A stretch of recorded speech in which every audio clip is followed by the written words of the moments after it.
भाइ तेरो दिदा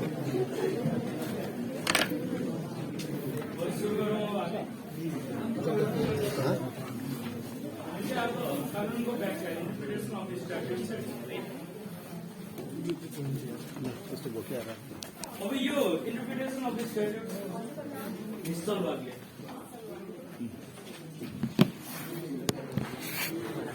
फोन त धेरै हुने रहेछ बजारै खोल्नु मिल्ने गरी उसो भने हामी यहाँ रेकर्ड गर्नुभएकोले यो के अरे युट्युबमा हाल्नुभयो भने मलाई लिङ्क उपलब्ध गराइदिनु होला है म अरू साथीहरू धेरै साथीहरू चाहिँ मागेको होइन हजुरले गर्नुहुन्छ यसको लिङ्क मलाई उपलब्ध गराइदिनुहोस् है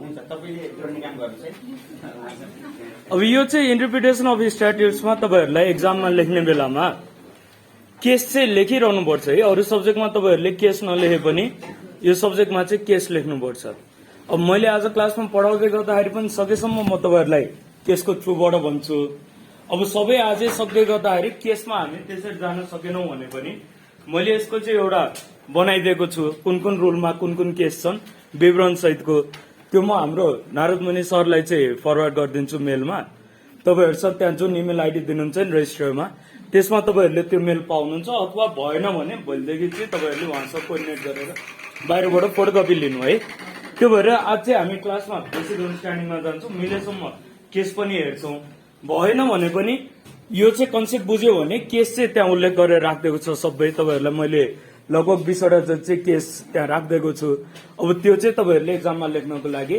यताबाट चाहिँ सम्पर्क गर्नु होला त्यो म उहाँलाई नै फरवर्ड गरिदिन्छु है अब यो इन्टरप्रिटेसन अफ स्ट्याट्युट्स कानूनको व्याख्या भनेको कस्तो भन्दाखेरि हामीले पहिलेदेखि पनि यो संवैधानिक कानूनमा नि पढ्यौं विधिशास्त्रमा नि पढ्यौं राज्यका 3टा चाहिँ अङ्गहरू हुन्छन् 3टा निकायहरू भयो अर्गान्स अफ द स्टेट व्यवस्थापिका कार्यपालिका र न्यायपालिका जहिले पनि कानून बनाउने अधिकार भनेको व्यवस्थापिका संसदलाई मात्रै हुन्छ व्यवस्थापिकालाई मात्रै हुन्छ अब यो न्यायपालिकाको अधिकार कस्तो हो अथवा न्यायपालिकाको काम के हो भन्दाखेरि बनेका कानूनको चाहिँ व्याख्या गर्ने हो हाम्रो संविधानले पनि सर्वोच्च अदालतलाई चाहिँ संविधान र कानूनको अन्तिम व्याख्याकारको रूपमा चाहिँ राखेको छ अब हामीले तपाईहरुले पहिला फर्स्ट इयरमा चाहिँ पढ्नु भएको जुरिस्प्रुडेन्स अलिकति त्यो सम्झिन सक्नुहुन्छ विधिशास्त्र भने त्यहाँ चाहिँ रियालिस्ट स्कुल अफ थट भन्ने एउटा थियो त्यसमा के भन्थ्यो भन्दाखेरि अब त्यहाँ भएका भर्जनहरु मध्ये पनि एउटा भर्जनमा चाहिँ जजेसहरुले न्यायाधीशहरुले कानून बनाउने हैन कि उनीहरुले चाहिँ भएका कानूनलाई एकीकृत गर्ने हो अथवा खोजेर एक ठाउँमा राख्ने हो कानून बनाउने हैन कि कानून भेट्ने हो भन्थ्यो नि त्यसरी नै हामीले चाहिँ अहिले हेर्दै गर्दाखेरि न्यायपालिकाको अधिकार कति हो भन्दाखेरि उनीहरुसँग कानून बनाउने अधिकार हैन कानून बनाउन पाउँदैन भएको कानूनलाई चाहिँ व्याख्या गर्ने हो त्यो व्याख्याबाट बरु नयाँ कानूनको पनि अलिकति सृजना भएको जस्तो देखिन सक्छ तर त्यसलाई पनि हामी चाहिँ नयाँ कानूनै बन्यो भनेर भन्दैनौं है तपाईहरुले सिलेबसमा हेर्दै गर्दाखेरि पनि कसैसँग चाहिँ सिलेबस छ भने मलाई दिँदै गर्नु है अहिले यहाँ फलो गर्दाखेरि पनि एक चरणको हेर्न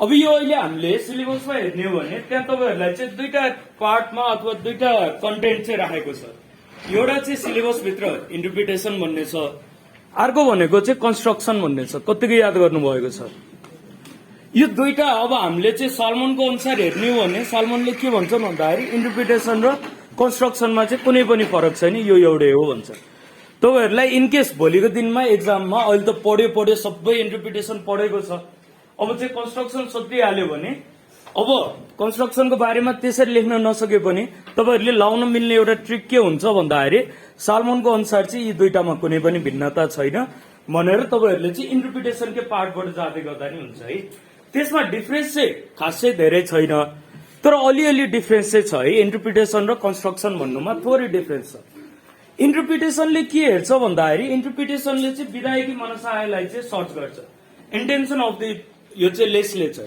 कानून निर्माण गर्दै गर्दाखेरि कानून निर्माताहरूको ती विधायकहरूको चाहिँ मनसाय के थियो त कानून निर्माण गर्दा त्योलाई मात्रै चेक गर्यो भने हामी त्यसलाई चाहिँ इन्टरप्रिटेसन अफ स्ट्याट्युट्स भन्छौं अथवा इन्टरप्रिटेसन भन्छौं पछि रुल्समा पनि आउँछ है अब कन्स्ट्रक्सन भनेको कस्तो भन्दाखेरि कन्स्ट्रक्सन चाहिँ अलिकति अगाडि बढ्छ इन्टरप्रिटेसन भन्दा थोरै अगाडि जान्छ र उसले चाहिँ जाँदै गर्दाखेरि जे चिजमा चाहिँ विवाद भएका छन् अथवा लुपोल्सहरू छन् अथवा त्यहाँ चाहिँ ठ्याक्कै जुन तपाईँहरूले अब मिस्टिक रोलमा पनि पछि पढ्नुहुन्छ त्यस्ता त्यो चाहिँ ग्याप फिलिङको लागि चाहिँ कन्स्ट्रक्ट गरिदिन्छ अब के नयाँ सृजना गरिदिन्छ।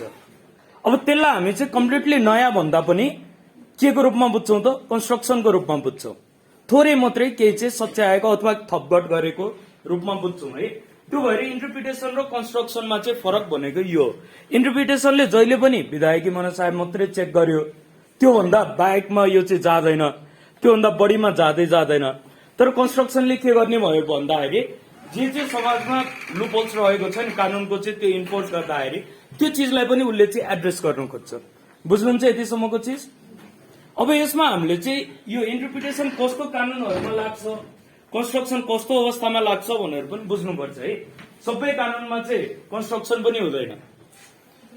तपाईँहरूले पहिला क्रिमिनल ल पनि पढिसक्नु भएको छ। क्रिमिनल लको जहिले पनि इन्टरप्रिटेसन भनेको स्ट्रिक्ट इन्टरप्रिटेसन हुन्छ थाहा छ नि त्यतिसम्म कठोर चाहिँ व्याख्या हुन्छ।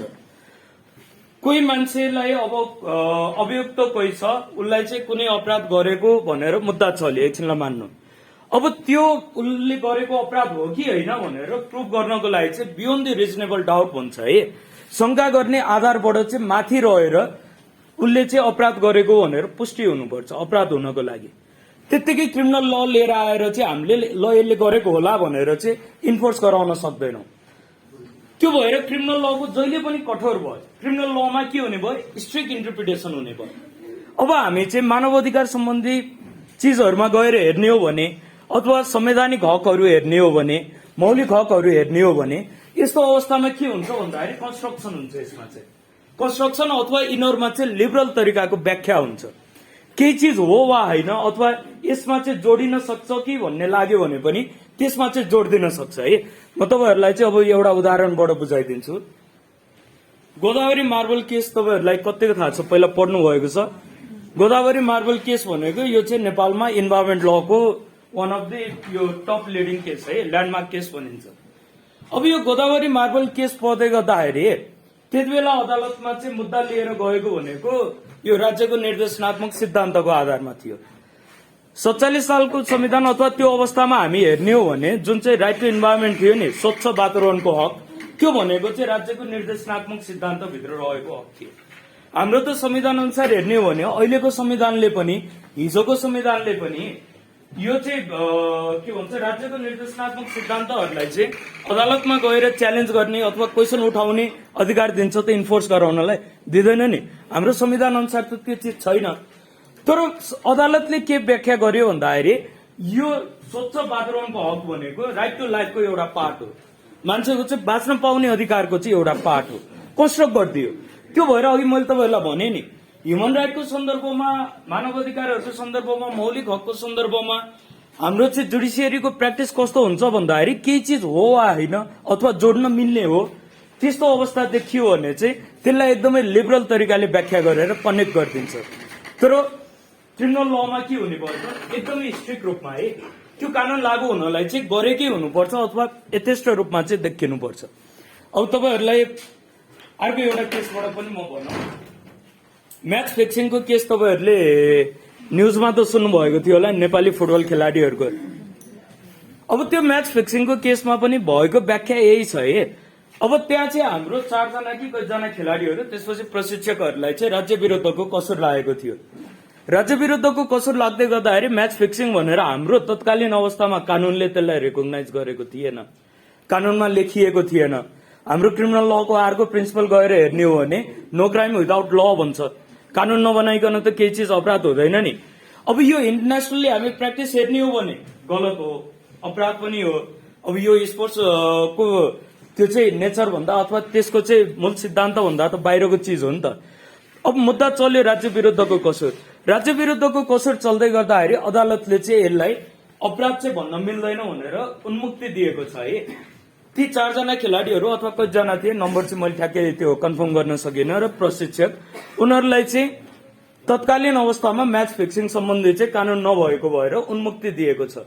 र त्यहाँ चाहिँ व्याख्या गर्दै गर्दाखेरि त्यो चाहिँ आनन्द मोहन भट्टराई र अर्को को एकजना हुनुहुन्छ, त्यो तपाईँहरूले चेक गर्नुभयो भने यही अहिलेकै रिसेन्टली कानुन पत्रिकामा छ है, 74 कि के अरे 75 कि 76कोमा अथवा यस्तै कुनमा छ।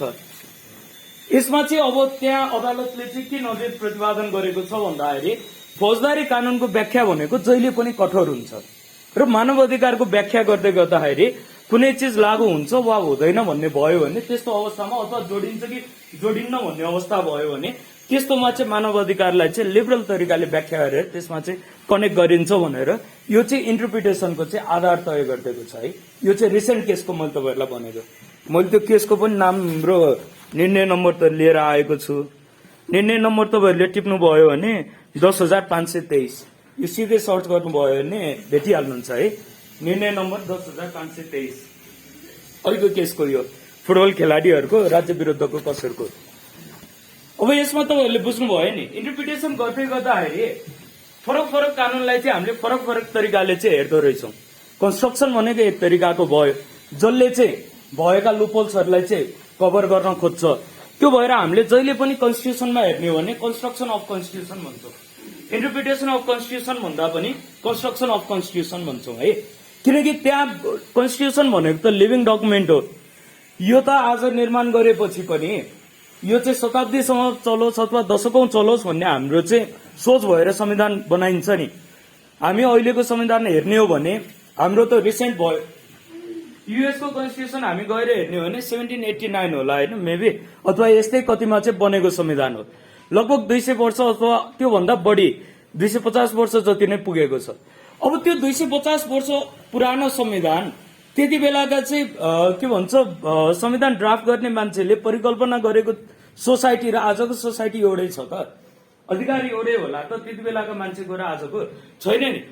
तर पनि किन चाहिँ संविधान जीवित रूपमा चाहिँ रहिरहन्छ भन्दाखेरि त्यहाँ चाहिँ जुडिसियरीले जहिले पनि कन्स्ट्रक्ट गर्छ। त्यो भएर कन्स्टिट्युसन भनेको चाहिँ लिभिङ डकुमेन्ट हो। अरू कानूनहरूमा चाहिँ हामी के हेर्छौँ भन्दाखेरि तत्कालीन अवस्थामा यो चाहिँ विधायिकाको मनसाय के थियो गएर हामी चेक गर्छौँ।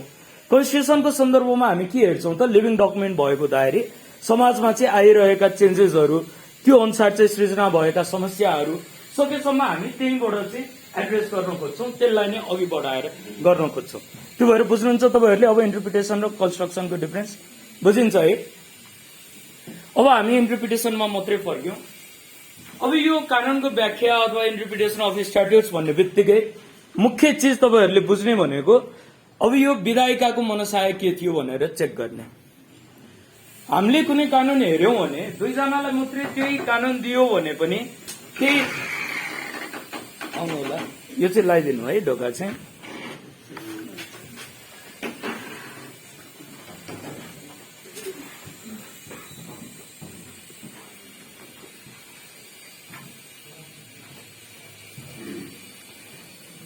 हामी ठ्याक्कै काम पुगेको थियौँ, के सम्बन्धी भन्दै थिएँ मैले हजुर? अब इन्टरप्रिटेसनमा हेर्दै गर्दाखेरि यही चिजलाई हामीले चाहिँ मुख्य फोकस गरेर हेर्छौँ। अब यो विधायिकाको मनसाय कस्तो थियो भनेर थाहा पाउनको लागि यहाँ चाहिँ डिफ्रेन्ट रुल्सहरू बनेका छन्। अदालतले आफूले चाहिँ मन लागेको तरिकाले व्याख्या नै गर्न सक्दैन। जस्तो मैले अहिले भन्दै गरेको चिज, दुईटा व्यक्तिले एउटा कुनै कानुन पढ्यो भने पनि आफ्नो तरिकाले इन्टरप्रेट गर्न सक्छ। हामीलाई अब यो के भन्छ देवानी संहिता दियो, मुलुकी देवानी संहिता दियो, त्यो भित्रको एउटै प्रोभिजन पढ भनेर तपाईँलाई र मलाई दियो भने हाम्रो चाहिँ अन्डरस्ट्यान्डिङ छुट्टै हुन सक्छ एउटै चिज भित्रको पनि। अब यो कानुनले भनेको ठ्याक्कै एक्ज्याक्ट के हो भनेर कहिले मात्रै हामीले थाहा पाउँछौँ त जब अदालतले भन्छ विधायकी मनसाय यो हो, यो कानुन बन्दाखेरि त्यो भएर यसले भन्न खोजेको चिज यो हो, अथवा यसले चाहिँ विधायिका मनसायलाई चाहिँ झल्काएको छ भनेर त्यहाँबाट व्याख्या भएपछि मात्रै त्यो कानुन भनेको चाहिँ रियल ल बन्छ, पूर्ण कानुन चाहिँ तब हुन्छ है। त्यो भएर हामीले जहिले पनि चेक गर्ने भनेको विधायकी मनसाय। अब यसमा जाँदै गर्दाखेरि अदालतले व्याख्या गर्ने बेलामा चाहिँ रुल्सहरू छ। अब पहिला चाहिँ म तपाईँहरूलाई रुल्सबाटै लिएर जान्छु है, रुल्स बुझ्यो भने सजिलो पनि हुन्छ। अब रुल्स भनेका नियमहरू है। अब यो अदालतले व्याख्या कुनै पनि कानुनको व्याख्या गर्दै गर्दाखेरि विभिन्न नियमहरूको आधारमा रहेर चाहिँ व्याख्या गरिनुपर्ने हुन्छ। उसले आफ्नो मन लागेको अनुसार पनि गर्न सक्दैन।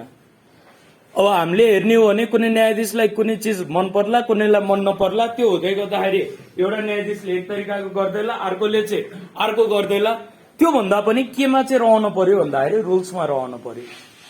अब कानून व्याख्या सम्बन्धी रुल्समा हामी हेर्दै गर्दाखेरि पहिलो भनेको चाहिँ जेनरल रुल्स भनेर तपाईहरु बुझ्नु, त्यसलाई चाहिँ सामान्य नियमहरू हुन्छ।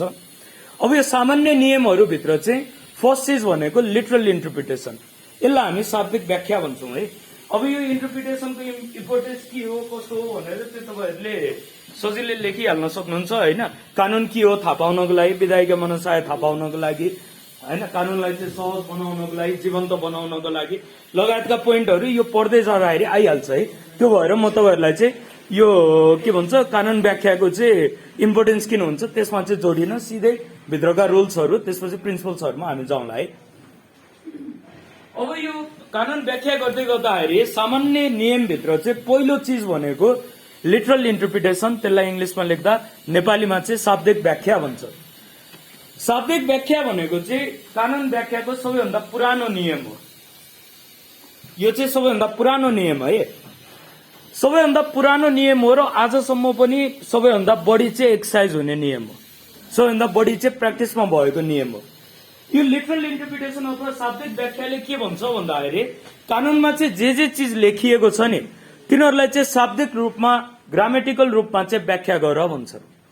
अब त्यहाँ चाहिँ कुनै टेक्निकल वर्ड्सहरू छन् भने टेक्निकल वर्ड्सलाई अब के भन्छ ठ्याक्कै नेपालीमा चाहिँ कुनै प्राविधिक शब्दहरू चाहिँ समावेश भएको छ कानूनमा भने ती प्राविधिक शब्दहरूको चाहिँ प्राविधिक अर्थ नै हुन्छ, तिनीहरूलाई चाहिँ प्राविधिक अर्थमै लगेर चाहिँ जोडेर हेर्न पर्यो।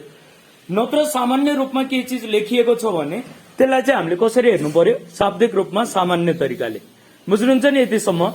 अब हाम्रो चाहिँ फौजदारी संहिता अथवा देवानी संहितामा कुनै चिज लेखिएको छ भने त्यहाँ चाहिँ जे चिज लेखिएको त्यसलाई नै व्याख्या गरिदिने, त्यसको चाहिँ ग्रामेटिकल सेन्समा गएर व्याख्या गर्ने, शब्दको चाहिँ अर्थ खोजेर व्याख्या गर्ने, कुनै टेक्निकल टर्म्सहरू युज भएका छन् भने ती टेक्निकल मिनिङ लिएर आएर चाहिँ व्याख्या गर्ने, यी सबै भनेको चाहिँ भाषिक रूपका चाहिँ व्याख्या हुन् है। अब यो जहिले पनि के भन्छ शाब्दिक व्याख्याले चाहिँ काम दिन नसक्ने पनि अवस्था हुन सक्छ। सधैँ नै शाब्दिक व्याख्याले चाहिँ काम नदिएको अवस्थामा अथवा शाब्दिक व्याख्याबाट चाहिँ के भन्छ कानूनको चाहिँ मूल मर्म अथवा यो चाहिँ विधायिक मनसाय चाहिँ चेक गर्न सकिएन भने हामी चाहिँ बल्ल अरू चाहिँ व्याख्याको नियमहरूमा जान्छौँ है। त्यो भएर जहिले पनि पहिला चाहिँ शाब्दिक व्याख्या नै भयो। शाब्दिक व्याख्या त्यहाँ चाहिँ पोसिबल छ भने हामी अगाडि बढिरहनु परेन, अरू रुल्सहरूमा सोच्नै परेन। अब यदि शाब्दिक व्याख्या चाहिँ त्यहाँ पोसिबल छैन अथवा शाब्दिक व्याख्या गर्दै गर्दाखेरि त्यो कानूनमा भएको चिज चाहिँ झन बढी कन्ट्राडिक्टमा चाहिँ जान्छ, झन बढी चाहिँ त्यसमा समस्या पैदा हुन्छ, झन चाहिँ बढी चाहिँ बाजिएको जस्तो लाग्छ अथवा समस्या पैदा भयो भने बल्ल हामी चाहिँ अरू रुल्सहरू चेक गर्छौँ है। अब त्यो अरू दुईटा रुल्स भनेको हामीले चाहिँ हेर्दै गर्दाखेरि सामान्य यो चाहिँ नियमभित्र अर्को भनेको चाहिँ अब यो मिस्चिफ रुल भन्ने हुन्छ है। शाब्दिक व्याख्याको मैले तपाईँहरूलाई धेरै खासै भनिराखिनँ, यो सजिलो नै छ, बुझिहाल्नुहुन्छ। नभए अहिले फेरि लास्टमा सबै आज मैले एकै दिनमा इन्टरप्रिटेसन सकौँ भन्ने सोचमा छु होइन। त्यो भएर लास्टमा चाहिँ टाइम बाँकी रह्यो भने हामी फेरि चाहिँ अगाडिका चिजहरूमा अलिकति बढी हेरौँला, नत्र चाहिँ थोरै बुझे अब त्यो शाब्दिक व्याख्याको त लेख्न सकिहालिन्छ है। अब यो शाब्दिक व्याख्या चाहिँ पोसिबल नभएको अवस्थामा हामीले अर्को हेर्ने भनेको चाहिँ मिस्चिफ रुल अथवा गोल्डन रुल हो है। मिस्चिफ रुललाई चाहिँ दुष्कृति नियम पनि भन्छ, गोल्डन रुललाई चाहिँ स्वर्णिम व्याख्या भन्छ। अब यो मिस्चिफ रुल भनेको चाहिँ यो हेडनको केसबाट चाहिँ 1584 मा डेभलप भएको। 1584 चाहिँ हेडनको एउटा केस थियो, हेडन भन्ने व्यक्ति है, हेडनको केसबाट चाहिँ यो मिस्चिफ रुलको चाहिँ व्याख्या भएको छ।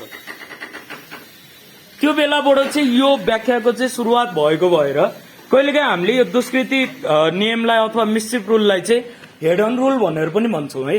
त्यो भएर तपाईँहरूलाई चाहिँ एक्जाममा कहिलेकाहीँ हेडन रुल भनेर पनि सोधिदिन सक्छ। त्यो हेडन रुलको बारेमा लेख भन्यो भने त्यसले सोधेको चाहिँ मिस्चिफ रुलको बारेमा हो है। बुझ्नुहुन्छ है यतिसम्मको त। अब यो हेडन रुलमा चाहिँ के भन्छ भन्दाखेरि हामीले चाहिँ कानूनको व्याख्या गर्दै गर्दाखेरि शाब्दिक रूपले चाहिँ अर्थ दिन नसकेको बेलामा मुख्यतः यो हेडन रुलबाट इस्टाब्लिस भएको भनेको 4वटा प्रिन्सिपल छ। यी 4वटा प्रिन्सिपलमा अथवा यी 4वटा प्रश्नमा चाहिँ रहेर व्याख्या गरिनुपर्छ भन्छ है। त्यो भएर हेडन रुलले चाहिँ 4वटा प्रश्न चाहिँ बनाइदियो अब यो तपाईँहरूले टिप्नु बुकमा नि भेट्नुहुन्छ, नभए यसमा चाहिँ टिप्नु है। एक्जाममा यो मिस्टेक रुलको बारेमा सोध्यो भने लेख्नुपर्ने चिज चाहिँ यो हो। त्यो हुँदाखेरि अब शाब्दिक व्याख्या हुन नसकेर हामी चाहिँ मिस्टेक रुलमा आयौं, कानूनभित्र भएको चाहिँ दुष्कृतिलाई चाहिँ अब अन्त्य गर्न खोज्यौं भने हामीले मुख्यतः 4 वटा चिजलाई चाहिँ हेर्न पर्यो है। त्यसमा पहिलोमा लेख्नु ऐन जारी हुनुभन्दा अगाडि कस्तो कमन ल प्रचलनमा थियो। ऐन जारी हुनुभन्दा अगाडि कस्तो कानून प्रचलनमा थियो अथवा कस्तो कमन ल है।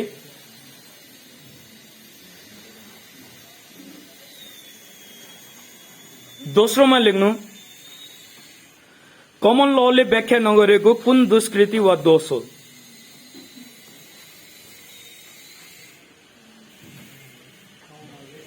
कमन लले व्याख्या नगरेको कुन दुष्कृति वा दोष हो। दुष्कृति वा दोष हो।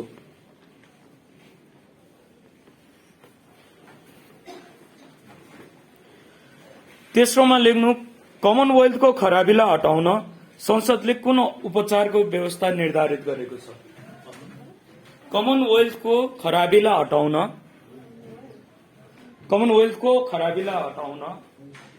संसदले कुन उपचारको व्यवस्था निर्धारित गरेको छ।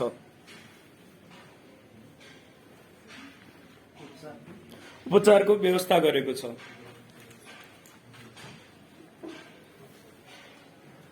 अब चौथोमा लेख्नु त्यो उपचारको वास्तविक कारण के हो।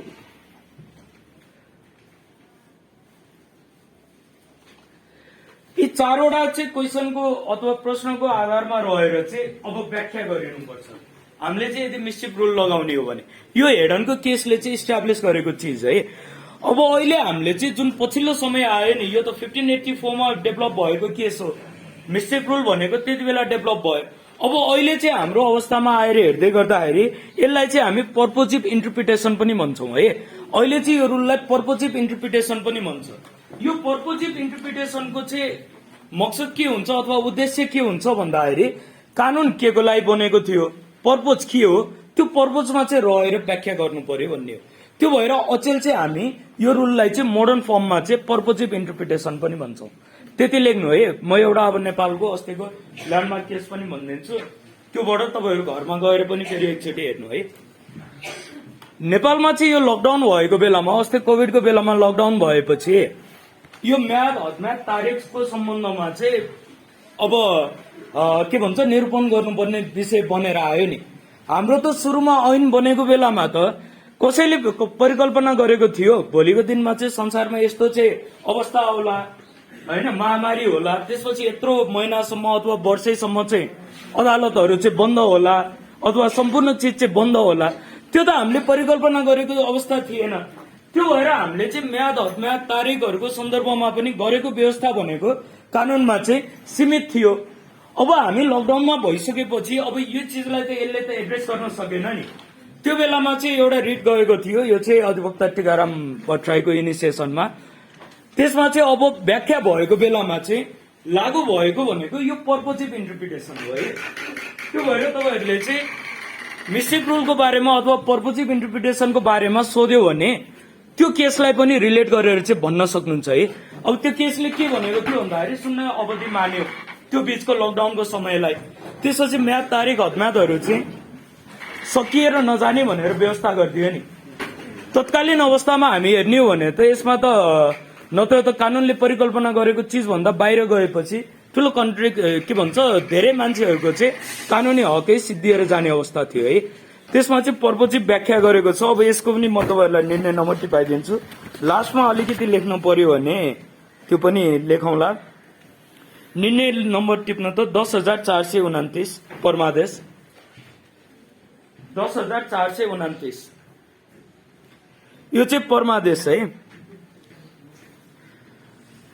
परमादेश हो। यसमा चाहिँ के भन्छ पर्पोजिभ इन्टरप्रिटेसन अफ ल को चाहिँ व्याख्या भएको छ। यसमा के भनेको छ भन्दाखेरि यो नजिरभित्र कानूनले सबै परिस्थितिको आकलन गर्न नसकेको वा कानूनको प्रयोग गर्दा स्पष्टतः अन्याय हुने स्थिति रहेको अवस्थामा कानूनको शाब्दिक संकुचित र प्राविधिक व्याख्या नगरी उद्देश्यमूलक व्याख्या पर्पोजिभ इन्टरप्रिटेसन अफ ल गरी न्यायपूर्ण अवस्था कायम गर्नु अदालतको दायित्व हो, यसमा बोलिएको छ है। त्यो भएर यसमा चाहिँ के भन्यो भन्दाखेरि अब चाहिँ झन् बढी कन्फ्लिक्ट आउने अवस्थामा छ भने हामीले चाहिँ शाब्दिक व्याख्या गरिरहेर भएन। शाब्दिक व्याख्याबाट अब चाहिँ झन् समस्या चाहिँ निर्धारण के भन्छ सल्भ नभएर अझै बढी प्रब्लममा जान्छ भने हामीले चाहिँ अब कानूनलाई चाहिँ संकुचित रूपमा चाहिँ शाब्दिक व्याख्यामा राख्न भन्दा पनि पर्पोजिभ इन्टरप्रिटेसनमा चाहिँ लिएर जानु पर्यो। उद्देश्य के को लागि बनेको थियो त कानून, त्यसमा चाहिँ हामीले गएर हेर्नु पर्यो भन्छ है।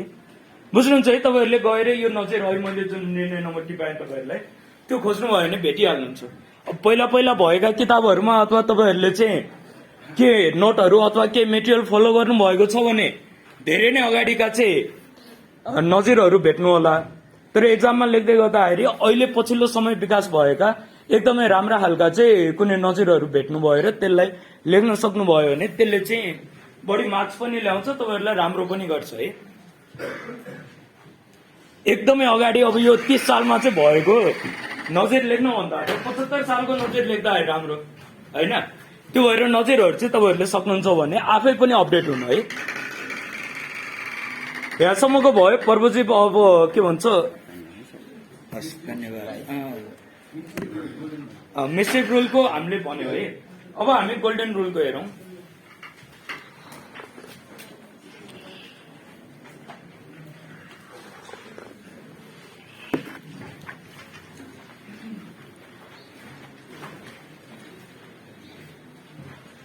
अब यो गोल्डन रुललाई चाहिँ म्याक्सवेलले के भन्छन् भन्दाखेरि यो भनेको शाब्दिक व्याख्याको चाहिँ एउटा रूपान्तरित भर्जन हो अथवा रूपान्तरण हो भन्छ।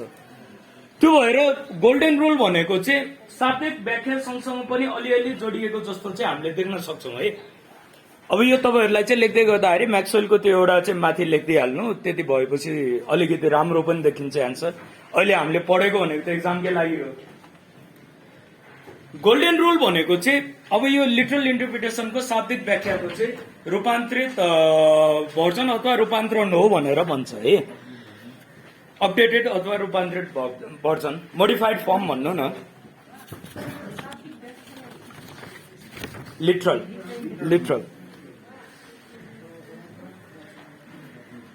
बग्न है, मैले नजिर पनि ल्याएको थिएँ गोल्डनको, यहाँ छ एउटा। अब यो गोल्डन रुलले के हेर्छ भन्दाखेरि हाम्रो चाहिँ अब शाब्दिक व्याख्याले के भनेको थियो भन्दाखेरि कानूनमा मात्रै गएर के भन्छ जस्तो शब्दहरू उल्लेख भएको छ त्यसलाई मात्रै हामीले चाहिँ जोडेर हेरेको थियौँ। प्रयोग भएका शब्दभन्दा बाहिर गएर चाहिँ हामीले हेर्दैन थियौँ। जस्तो शब्दहरू प्रयोग भएका छन्, जुन टेन्समा शब्दहरू प्रयोग भएका छन्, टेक्निकल छन् भने तिनीहरूका चाहिँ टेक्निकल मिनिङहरू नत्र चाहिँ सामान्य अवस्थामा मात्रै बसेर हामी त्यति प्रोभिजनलाई मात्रै हेर्थ्यौँ। तर अब गोल्डन रुलले के भन्छ भन्दाखेरि कानूनको व्याख्या गर्दै गर्दाखेरि एउटा मात्रै चिजलाई चाहिँ हेरेर पुग्दैन है। हामीले चाहिँ कुनै चिजलाई हेर्दै गर्दाखेरि अर्को कुनै एउटा प्रोभिजनलाई नै होइन अथवा त्यही कानूनभित्रको अर्को कुनै एउटा पार्टलाई नै यो चाहिँ नन प्रोडक्टिभ बनाउने अथवा त्यसलाई चाहिँ के भन्छ यो कन्फ्लिक्टमा आउनेलाई के भन्छ ठ्याक्कै नेपालीमा द्वन्द्वमा आउने, त्यस्तो अवस्थामा चाहिँ हामीले बसेर व्याख्या गर्नु हुँदैन। त्यो भएर कुनै पनि विवाद आयो भने हामीले अब कसरी हेर्नु पर्यो भन्दाखेरि सम्पूर्ण कानूनलाई नै अथवा सम्पूर्ण ऐनलाई नै अथवा द्वन्द्वमा आएका चिजहरूलाई नै हेरेर हामीले चाहिँ बल्ल त्यसलाई चाहिँ इन्टरप्रेट गर्नुपर्छ भन्छ है। त्यो भएर लिटरलले चाहिँ त्यहाँ प्रयोग भएका शब्दलाई मात्रै हेर्थ्यो, एउटा मात्रै प्रोभिजनलाई हेर्थ्यो। गोल्डनमा आउँदै गर्दाखेरि हामीले चाहिँ अब गोल्डनमा चाहिँ अलिकति बढी हेर्नु पर्यो, कानूनभित्र चाहिँ बढी हेर्नु पर्यो त्यो ऐन किन चाहिँ बनेको थियो, त्यसको चाहिँ अब उद्देश्य के थिए, त्यो भित्र अरू के व्यवस्थाहरू भएका छन् र यहाँ भएको व्यवस्था के हो, सबैलाई नै कम्पेयर गरेर हामी चाहिँ एउटा डिसिजनमा पुग्नु पर्यो भन्ने आउँछ है। बुझ्नुहुन्छ है तपाईँहरू गोल्डन रुलको पनि। अब यसमा म तपाईँलाई अहिलेको रिसेन्ट जस्तै एउटा नजिर छ त्यो टिपाइदिन्छु। अब यसमा भनेको चिज पनि लेख्नु है।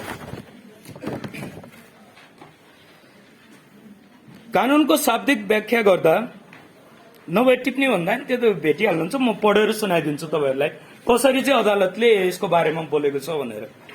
कानूनको शाब्दिक व्याख्या गर्दा कानूनको तर्कपूर्ण, विवेक सम्मत, व्यवहारिक एवं न्यायपूर्ण अर्थ निस्किन्छ भन्ने कानूनको शाब्दिक व्याख्या नै गर्नुपर्छ। एउटा पहिलो ग्राउन्ड है। यदि हामीले चाहिँ कानूनको शाब्दिक व्याख्या गर्दै गर्दाखेरि तर्कपूर्ण, विवेक सम्मत र व्यवहारिक एवं न्यायपूर्ण अर्थ निस्किन्छ भने शाब्दिक व्याख्या गर्नु पर्यो। तर कानूनको शाब्दिक व्याख्या गर्दा कानूनको विवेक सम्मत, न्यायपूर्ण र व्यवहारिक अर्थ ननिस्किने अवस्थामा कानून व्याख्याको स्वर्णिम नियमलाई अनुसरण गरी उक्त कानूनमा भएका अन्य दफाहरू समेतको सापेक्षतामा राखेर कानूनको सन्दर्भ सुहाउँदो र स्पष्ट व्याख्या गर्नुपर्ने यो उल्लेख छ है। अब यदि चाहिँ हामीले शाब्दिक रुल चाहिँ लाउन सक्यौं भने मैले अघि नै पनि तपाईहरुलाई भनेको थिएँ नि, शाब्दिक व्याख्या लिटरल इन्टरप्रिटेसन भनेको सबैभन्दा पुरानो रुल अफ इन्टरप्रिटेसन हो। आजसम्म पनि प्र्याक्टिस हुने। अदालतले सबैभन्दा पहिला के गर्छ भन्दाखेरि शाब्दिक व्याख्या गर्न खोज्छ। शाब्दिक व्याख्याबाट नै कानूनको चाहिँ उद्देश्य पूरा भयो अथवा हामीले चाहिँ त्यहाँबाट तर्कपूर्ण यो चाहिँ न्यायसङ्गत चाहिँ व्याख्या पायौं भने त्यही गर्न पर्यो। त्यो नभएको अवस्थामा हामी चाहिँ गोल्डन रुलमा जानु पर्यो भनेर यो केसले भने है। अब यो केस चाहिँ मैले अहिले तपाईहरुलाई पढेको भनेको के अरे तरुण कुमार गुप्ता विरुद्ध नेपाल सरकारको यो चाहिँ राजस्व चुहावटको मुद्दा थियो। निर्णय नम्बर 9884 तरुण कुमार गुप्ता विरुद्ध नेपाल सरकार 9884 निर्णय नम्बर 9884 निर्णय नम्बर भयो भने तपाईहरुले नजिक पनि सजिलै खोज्न मिल्यो। अब यही व्याख्या चाहिँ अर्को 9305 को मुद्दामा नि भयो। के अरे निर्णय नम्बर 9305 लेख्नु। 9305 मा चाहिँ जन्ममिति सम्बन्धी विवादमा पनि यही व्याख्या भएको छ है।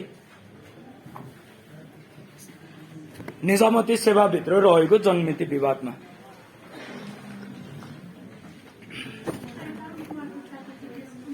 राजस्व चुहावट अब यो तपाईहरुले बेसिक प्रिन्सिपल बुझ्नुभयो है नि। तीनटा प्रिन्सिपल अलिकति केही कन्फ्युजन छ यतिसम्म भने सोध्नु है। मुख्य बुझ्नुपर्ने चीज यही नै थियो। यो त एकदमै सजिलो छ। शाब्दिक व्याख्या भनेको कानूनमा जे लेखिएको छ त्यही अनुसारको व्याख्या। निश्चित भनेको अब त्यसले चाहिँ उद्देश्य हेर्ने भयो अथवा त्यहाँ चाहिँ लुपहोल्सहरू हुने भए कानूनभित्र चाहिँ ठ्याक्कै अहिलेको अवस्थालाई चाहिँ एड्रेस गर्न नसकेको अवस्था हुने भयो।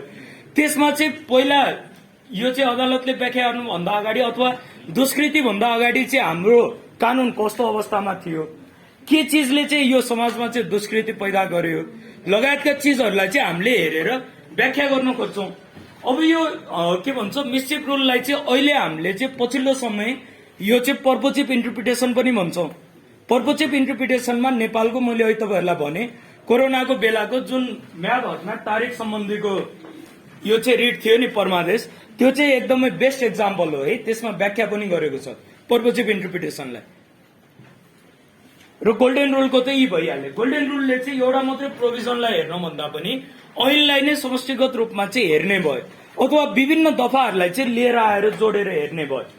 कुनै कुराको चाहिँ अब यो नै हो भनेर हामीले चाहिँ छुट्याउँदै गर्दाखेरि त्यो प्रोभिजनलाई मात्रै नभएर त्यो प्रोभिजनको हामीले नाम हेर्छौं, त्यसमा प्रस्तावना छ भने प्रस्तावना हेर्छौं, उद्देश्य के को लागि बनेको थियो त्यो हेर्छौं, अन्य अरू कुनै व्यवस्थाहरू भएका छन् भने ती सबैलाई हेरेर मात्रै हामी चाहिँ एउटा निर्णयमा पुग्न सक्ने भयो गोल्डन रुलमा। बुझ्नुहुन्छ यतिसम्मको? अब मेनली हामीले चाहिँ इन्टरप्रिटेसनमा पढ्नुपर्ने अथवा चाहिने भनेको इम्पोर्टेन्ट भनेको यी तीनटा रुल्सहरू हुन्। अब यी रुल्सहरूको अतिरिक्त पनि हामीले यो के भन्छ जेनरल रुल्समा अरू रुलहरू पनि राखेका छौं। त्यसको बारेमा पनि थोरै अलिकति म भनिदिन्छु है।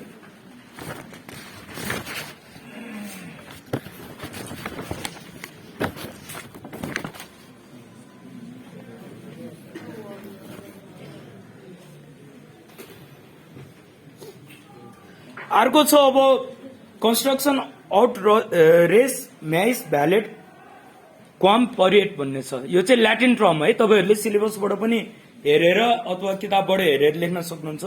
कन्स्ट्रक्सन आउट रेस म्याइस भ्यालेट क्वाम परिएट। अब यसले के भन्छ भन्दाखेरि हामीले चाहिँ कानूनको व्याख्या गर्दै गर्दाखेरि दुईटा व्याख्या हुने अवस्था भयो। एकछिनलाई मान्नु, हामीले अब कुनै प्रोभिजनलाई चाहिँ अथवा कुनै कानूनलाई चाहिँ व्याख्या गर्नुपर्ने अवस्था छ। व्याख्याको लागि चाहिँ अब त्यहाँ अदालतमा पुग्यो। अब त्यो व्याख्या गर्दै गर्दाखेरि अब त्यसको चाहिँ सम्भावित व्याख्या भनेको एक भन्दा बढी भयो। एकछिनलाई मान्नु दुई तरिकाको व्याख्या हुन सक्ने अवस्था भयो। अब त्यो दुईटा व्याख्या हुन सकेको अवस्थामा चाहिँ अथवा दुईटा व्याख्या हुन सक्ने अवस्थामा जे चिज चाहिँ ऐनले परिकल्पना गरेको हो नि अथवा ऐन चाहिँ बन्नु पछाडिको चाहिँ उद्देश्य जे थियो नि त्योसँग नजिक यदि कुनै व्याख्या छ भने त्यसलाई चाहिँ हामीले चाहिँ अपलिफ्ट गर्छौं, अर्कोलाई छोड्छौं भनेको बुझ्नुहुन्छ। यो अवस्था आउने भनेको कुनै कानूनको अथवा ऐनको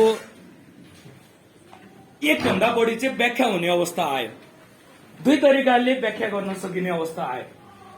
नत्र त कानूनको एक मात्रै तरिकाले व्याख्या गर्न सकियो भने त हामी लिटरल रुलमै गइहाल्यौं। त्यो पनि भएन भने हामी चाहिँ अब अन्य रुलहरुमा जाँदाखेरि पनि एउटा मात्रै नोसनले चाहिँ व्याख्या गर्थ्यौं।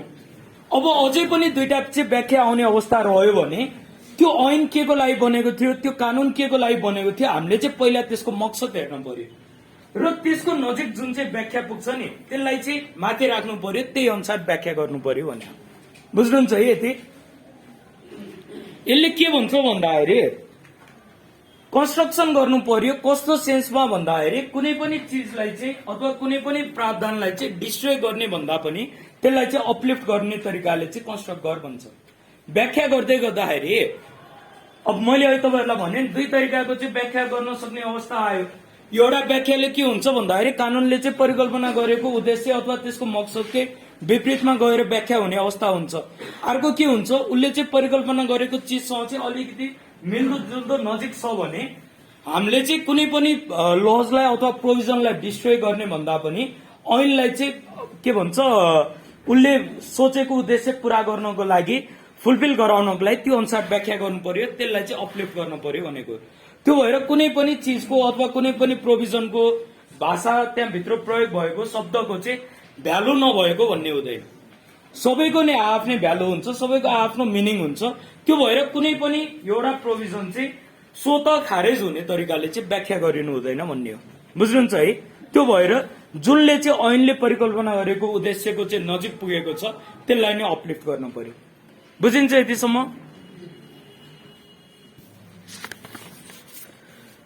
अब अर्को भनेको कन्टेम्पोरी या एक्सपोजिटो, यही नै हो नि। एकचोटि चेक गर्नु त तपाईहरु सिलेबसमा।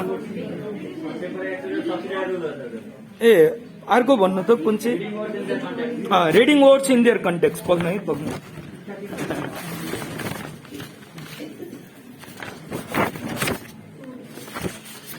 Reading words in their context त्यो ऐको होइन है, reading words in their context.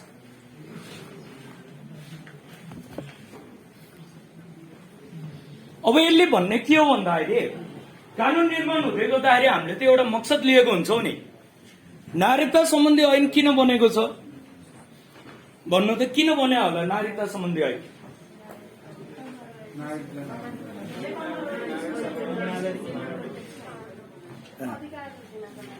हाम्रो संविधानको भाग 2 ले जे नागरिकता सम्बन्धी चाहिँ परिकल्पना गरेको छ अथवा अधिकार दिएको छ त्यही अनुसार आफ्नो देशको नागरिकहरूले चाहिँ नागरिकता पाओस् भनेर बनेको कानून हो नागरिकता ऐन। त्यो भएर सबै नै ऐनहरू के को कुनै न कुनै एउटा उद्देश्यले बनेको हुन्छ नि।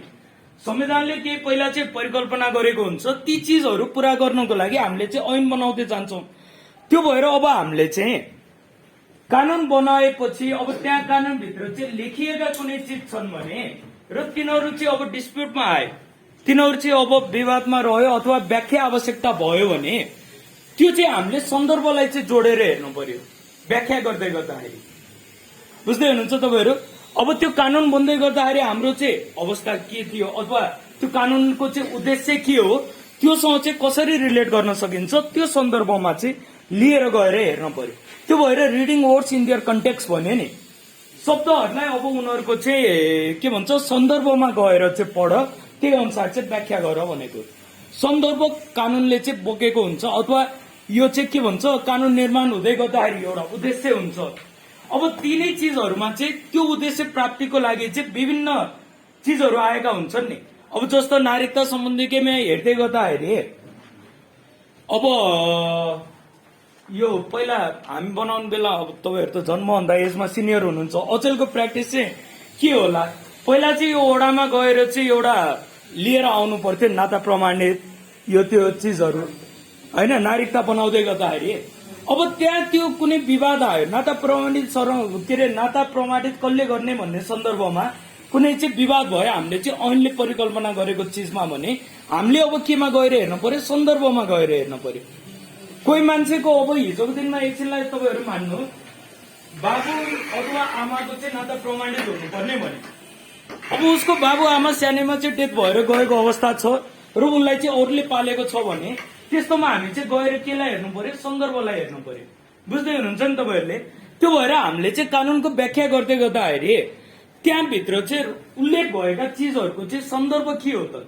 यिनीहरूको उद्देश्य के हो त मिनिङ खोज्दै गर्दाखेरि जे चिजको लागि कानून बनेको हो नि त्यसलाई चाहिँ लिएर गएर सन्दर्भसँग जोड्ने हो बुझ्नुहुन्छ यतिसम्मको चिज है त्यो भएर कानूनको व्याख्या हुँदाखेरि शब्दहरूको अथवा उल्लेख भएका चिजहरूको प्रोभिजनहरूको चाहिँ सन्दर्भलाई चाहिँ रिलेट गरेर हेर्नु पर्यो है यतिसम्म बुझ्नुहुन्छ है यति नै होइन हाम्रो चाहिँ जेनरल रुलमा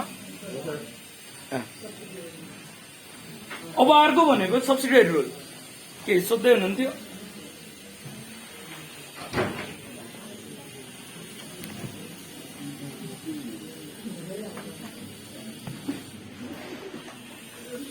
अब यो अर्को हेर्नु है सब्सिडियरी रुल सब्सिडियरी रुल भनेको कहिले पनि आफैमा चाहिँ व्याख्या गर्नको लागि अथवा आफैले नै के नयाँ चिज सिद्धान्त प्रतिपादन गर्नको लागि यो चाहिँ योग्य हुँदैन यसले चाहिँ प्राइमेरी रुल्सहरूलाई चाहिँ आएर सहयोग गर्ने हो अथवा प्राइमेरी रुल्सले चाहिँ एड्रेस गर्न नसकेको अवस्थामा बल्ल चाहिँ पछि आउने हो त्यो भएर यिनीहरूको चाहिँ अलिकति के भन्छ इन्टरप्रिटेसनको सन्दर्भमा चाहिँ थोरै तल चाहिँ भ्यालु हुन्छ अथवा प्राइमेरीको जतिको चाहिँ यिनीहरूको हुँदैन है त्यो भएर सेकेन्डरी भित्र हामीले चाहिँ राख्छौँ सब्सिडियरी भित्र राख्छौँ अब सब्सिडियरी रुल भित्रको पहिलो चिज हेर्नु जस्टम जेनेरिस रुल भन्ने छ स्पेलिङ अनुसार प्रोनाउन्स गर्ने भने चाहिँ इ जस्टम भयो होइन अब प्रोनाउन्स गर्दाखेरि चाहिँ जस्टम हो है स्पेलिङ लेख्दाखेरि चाहिँ अगाडि इ छ हजुर इ साइलेन्ट जस्टम जेनेरिस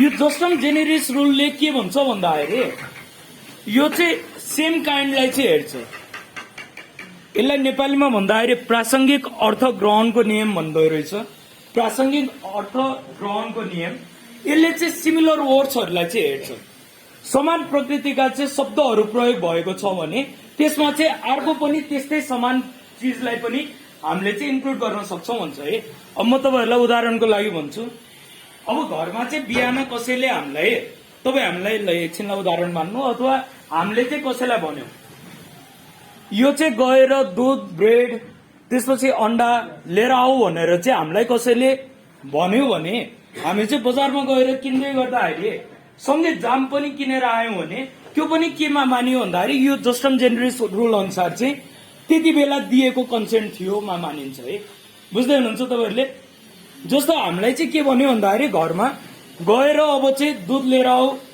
होइन पाउरोटी ब्रेड लिएर आऊ अन्डा लिएर आऊ भन्यो भने यी चिजहरू के को लागि प्रयोग हुने हो त ब्रेकफास्टको लागि प्रयोग हुने हो अब त्यो ब्रेडमा त जाम पनि हालेर खान सकिने भयो नि त्यो भएर हामीले चाहिँ जाम पनि बोकेर आयौँ एकैचोटि मार्केट गएर भन्यो भने त्यो चाहिँ कस्तो रूपमा हेरिन्छ भन्दाखेरि यो प्रिन्सिपल अनुसार जाम पनि ल्याउनको लागि चाहिँ भनेको थियोको रूपमा बुझिन्छ है बुझ्नुहुन्छ तपाईँहरू किनकि यिनीहरू भनेको सिमिलर काइन्ड्सका चिज भयो नि त्यो भएर हामीले कानूनको व्याख्या गर्दै गर्दाखेरि पनि कुनै चिज उल्लेख भएको छ अब जस्तो त्यहाँ चाहिँ प्रोभिजन दिँदै गर्दाखेरि यी चिजहरू भनेर भन्यो अथवा यी लगायतका चिजहरू भन्यो भने सिमिलर नेचरका चिजहरूलाई पनि हामीले चाहिँ यो चाहिँ पालना गर्नुपर्ने हुनसक्छ है जस्तै एकछिनलाई मान्नु सवारी सम्बन्धी ऐन चाहिँ एकचोटि गएर हेर्नु है अब सवारी ऐनले के भन्छ भन्दाखेरि सवारी ऐनले नै होला प्रोभाब्ली अथवा अरू कुन ऐनले छ भने यो चाहिँ हामीले सवारी साधन चलाउने बेलामा लाइसेन्स कम्पलसरी हो नि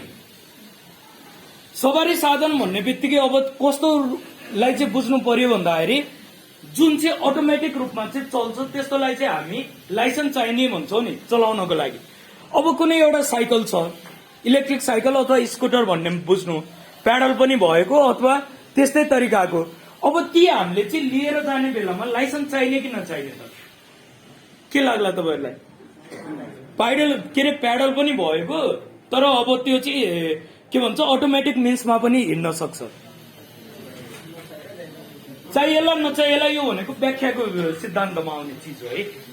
किनकि हामीले हेर्यौं भने अब यो त मोटरसाइकल अथवा सो सर दुई पाङ्ग्रे सवारी साधनको लागि चाहिँ वर्ण क को चाहिँ लाइसेन्स लिनुपर्ने भने हैन, हाम्रो त लाइसेन्स अनुसार हेर्ने हो भने दुई पाङ्ग्रे सवारी साधनको लागि त हामीले क्याटेगोरी ए को लाइसेन्स लिनुपर्छ, वर्ण क को लिनुपर्छ।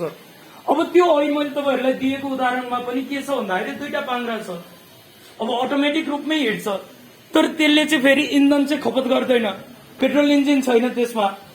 अब त्यसमा चाहिँ अलिकति प्याडल जस्तो पनि छ, आफूलाई चाहिँ त्यो आवश्यकता नपरेको बेलामा इन्धन इलेक्ट्रिसिटी सेभ गर्नलाई प्याडल पनि हान्न सक्ने अवस्था छ भने अब यो त सिमिलर नेचरको पनि पर्न सक्यो नि।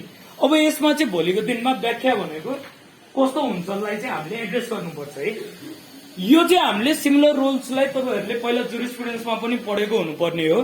यो चाहिँ एचएलए हार्टले के भन्छ आफ्नो उसले चाहिँ प्रिन्सिपल लेख्दै गर्दाखेरि प्यानोरमा अफ ल भित्र चाहिँ राखेको कन्टेन्ट हो है। प्यानोरमा अफ ल भन्ने पहिला पढ्नु भएको थियो जुरिस्प्रुडेन्समा, बिर्सियो। प्यानोरमा अफ ल भनेको चाहिँ कस्तो हो भन्दाखेरि कानूनले परिकल्पना गरेको चिजमा चाहिँ त्यो एउटा चाहिँ कन्फ्युजन जस्तो हो के, हुने अथवा नहुने भन्ने प्यानोरमा भन्छ है त्यसलाई चाहिँ एचएलए हार्टले। अब उसले एक्जाम्पल के दिन्छ भन्दाखेरि कुनै एउटा पार्कमा अब त्यहाँ चाहिँ के भन्छ यो स्कुटी बाइक्सहरू चाहिँ लिएर जान पाउँदैन भने उसले दिएको एक्जाम्पल यही छ है। एउटा पार्क छ, त्यो पार्कभित्र चाहिँ अब मोटरसाइकलहरू अथवा स्कुटरहरू यो चाहिँ गाडीहरू लिएर जान मिल्दैन भनेको छ। अब त्यो पार्कमा हामीले चाहिँ स्केट बोर्डलाई लिएर गयौं भने त्यो चाहिँ अगाडि जुन चाहिँ व्याख्या गरेको चिज थियो नि त्यसमा चाहिँ समावेश हुन्छ कि हुँदैन होला, उसले सोध्ने प्रश्न यो हो है। अब हामी केमा जानु पर्यो, अब्जेक्टिभमा जानु पर्यो। त्यो पार्कभित्र चाहिँ कुनै पनि सवारी साधनलाई चाहिँ लिएर नजाऊ भनेको के को लागि हो, त्यहाँभित्र हिँडिरहेका मान्छेलाई अथवा त्यहाँ योगा गरेका मान्छेलाई त्यहाँ चाहिँ डिस्टर्बेन्स नहोस्, त्यहाँ हिँडिरहेका मान्छेलाई चाहिँ गएर नठोकियोस्, एक्सिडेन्ट नहोस्, त्यसको लागि हो नि हामीले चाहिँ रेस्ट्रिक्ट गरेको। अब जुन स्केट बोर्ड छ, स्केट बोर्ड भनेको अब त्यो देखिहाल्नु तपाईँहरूलाई थाहा पनि छ होला, खुट्टाले यसो त्यो चलाएर हिँड्ने चिज है। अब यो हामी हेर्ने हो भने भेकलमा नपर्न सक्छ, तर लको हामी अब्जेक्टिभ हेर्ने हो भने त पार्कभित्र चाहिँ भेकल किन चाहिँ ब्यान गरेको भन्दाखेरि त्यहाँभित्र त एक्सिडेन्ट नहोस् अथवा मान्छेलाई डिस्टर्बेन्स नहोस् भनेर हो नि। त्यो भएर त्यो व्याख्याभित्र चाहिँ यो चिज पनि आउन सक्छ भनेर उसले भन्छ, नआउन पनि सक्छ। यो भनेको प्यानोरमा अफ ल भयो। अब यो प्यानोरमालाई चाहिँ कसले चाहिँ सल्भ गर्छ भन्दाखेरि अदालतले गर्छ, बुझ्नुभयो तपाईँहरूले। अब यो जस्टिन जेनरिसले भन्ने चाहिँ यही हो है, सिमिलर थिङहरूलाई चाहिँ कन्सिडर गर्नुपर्छ भन्ने हो। अब मैले तपाईँहरूलाई सुरुमा एक्जाम्पल दिएको थिएँ नि, हामीलाई चाहिँ घरमा कसैले ब्रेकफास्टको लागि चाहिँ गएर दुध अन्डा ब्रेड लिएर आइज भन्यो भने हामीले सँगै जाम पनि लिएर आयौँ भने के हो भन्दाखेरि सिमिलर चिज हो। त्यो जाम ल्याउँदै गर्दाखेरि पनि के भयो त, सुरुमा यो चिज पनि लिएर आइज भनेर कन्सेन्ट दिएको जस्तो अथवा आग्रह गरेको जस्तो बुझिन्छ। बुझ्नुभयो, बुझ्दै हुनुहुन्छ यतिसम्मको। अब अर्को भनेको नोसिटर ए सोसिस, नोसिटर ए सोसिस। अब यो नोसिटर ए सोसिसले चाहिँ भन्ने के हो भन्दाखेरि कानुनमा त एउटा मात्रै शब्द त लेखिएको हुँदैन नि, वाक्य हुन्छ, फ्रेज हुँदैन, वाक्य हुन्छ, सेन्टेन्स हुन्छ। सेन्टेन्स र फ्रेज बीचको वाक्य र यो चाहिँ फ्रेज बीचको तपाईँहरूलाई डिफरेन्स त थाहा छ। वाक्य भनेको सेन्टेन्स भनेको यो चाहिँ सम्पूर्ण भाषादेखि लिएर हरेक चिज चाहिँ मिलाएर लेखिएको अन्तिममा पूर्ण विराम भएको चाहिँ चिज भयो। अब यसमा चाहिँ प्रयोग हुँदै गर्दाखेरि कुनै एउटा शब्द मात्रै युज भएको हुँदैन, कुनै चाहिँ यो फ्रेज मात्रै युज भएको हुँदैन। फ्रेज युज भएको थियो भने हामीले चाहिँ जुन टुक्का भन्छौँ नि फ्रेजहरू, अब यिनीहरू भनेको त एउटा सेन्टेन्सको फर्ममा हुँदैन नि, यिनीहरूले दुई अथवा दुई भन्दा बढी चाहिँ व्याख्या दिन सक्छन्, त्यो अनुसारको मिनिङ आउन सक्छ। तर सेन्टेन्सको के हुन्छ भन्दाखेरि एउटा चाहिँ अर्गनाइज फर्ममा बनेका हुन्छन् नि। त्यो भएर यो चाहिँ के भन्छ नोसिटर ए सोसिसले के भन्छ भन्दाखेरि व्याख्या गर्दै गर्दाखेरि कुनै पनि शब्द अथवा कुनै प्रोभिजन भित्रको शब्द चाहिँ अब विवादमा आएको छ त्यसको बारेमा चाहिँ हामीले निरूपण गर्नुपर्ने छ भने त्यो चाहिँ कस्ता वर्ड्सहरूसँग चाहिँ यो लेखिएर आएको छ, कस्तोसँग एसोसिएटेड भएको छ त्यसलाई पनि हेरेर व्याख्या गर्नुपर्छ भन्छ है। बुझ्नुहुन्छ, संगत हेर्ने भयो अब यसले। कुनै एउटा चाहिँ शब्द लेखिएको छ भने त्यसमा चाहिँ कस्तो त त्यो चाहिँ मिनिङ दिन खोजेको छ, त्योभन्दा अगाडिको वर्डले त्योभन्दा पछाडिको वर्डले कस्तो मिनिङ दिएको छ, त्यहाँ कुनै टेक्निकल वर्ड छ कि सामान्य वर्ड छ, यिनीहरूलाई चाहिँ डिटरमाइन गर्ने भयो कि अब त्यो शब्दको चाहिँ व्याख्या कसरी गर्ने भनेर। बुझ्दै हुनुहुन्छ यतिसम्मको चिज? सामान्य रूपमा लेखिएको छ भने अब त्यहाँ बिचमा भएको एन्ड अर जुन हुन्छ नि र वाहरू, यस्ता चाहिँ सामान्य रूपमा आएकोमा हामीले चाहिँ केमा राख्छौँ त? सामान्य रूपमै हेर्छौँ। अब त्यहाँ चाहिँ कुनै एउटा स्पेशल तरिकाले आएको चिज छ अथवा स्पेशल मिनिङ दिने वर्ड्सहरू छन् र यिनीहरूसँग चाहिँ यस्तै चिज अथवा यसको अतिरिक्त यस्तै प्रकृतिका कुनै शब्दहरू प्रयोग भएका छन् भने हामीले चाहिँ अगाडिका शब्द र त्यो भन्दा पछाडि आउने कन्सिक्वेन्टिभ रूपमा चाहिँ पछाडि आउने शब्द दुईटैलाई चाहिँ चेक गरेर यिनीहरूले दिन खोजेको मिनिङ के हो त्योबाट चाहिँ अब्जेक्टिभ फाइन्ड आउट गर्नुपर्छ। बुझ्नुहुन्छ है? अब अर्को छ रेडेन्टो सिंगुला सिंगुली।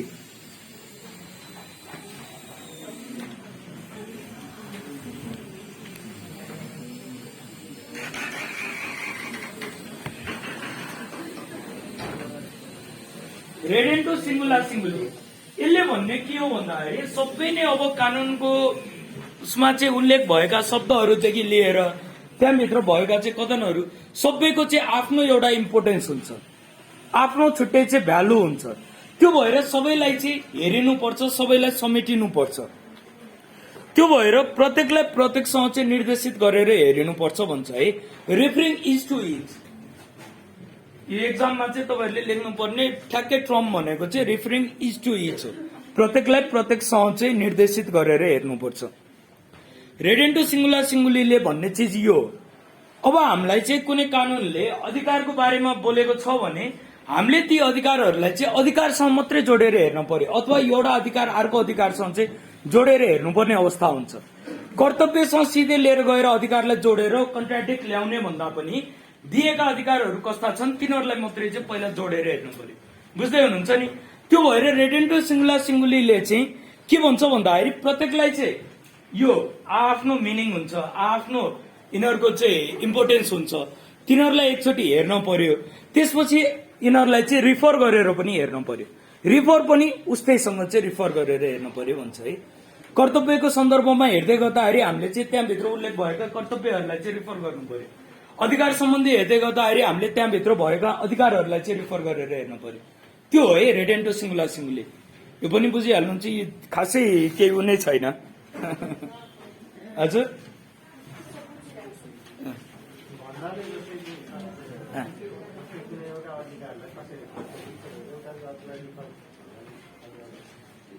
अहिले मैले तपाईँहरूलाई सुरुमै भनेको थिएँ नि, राइट टु इन्भाइरोमेन्ट र राइट टु लाइफ, यो भनेको रिफर गरेर हेरिएको चिज हो।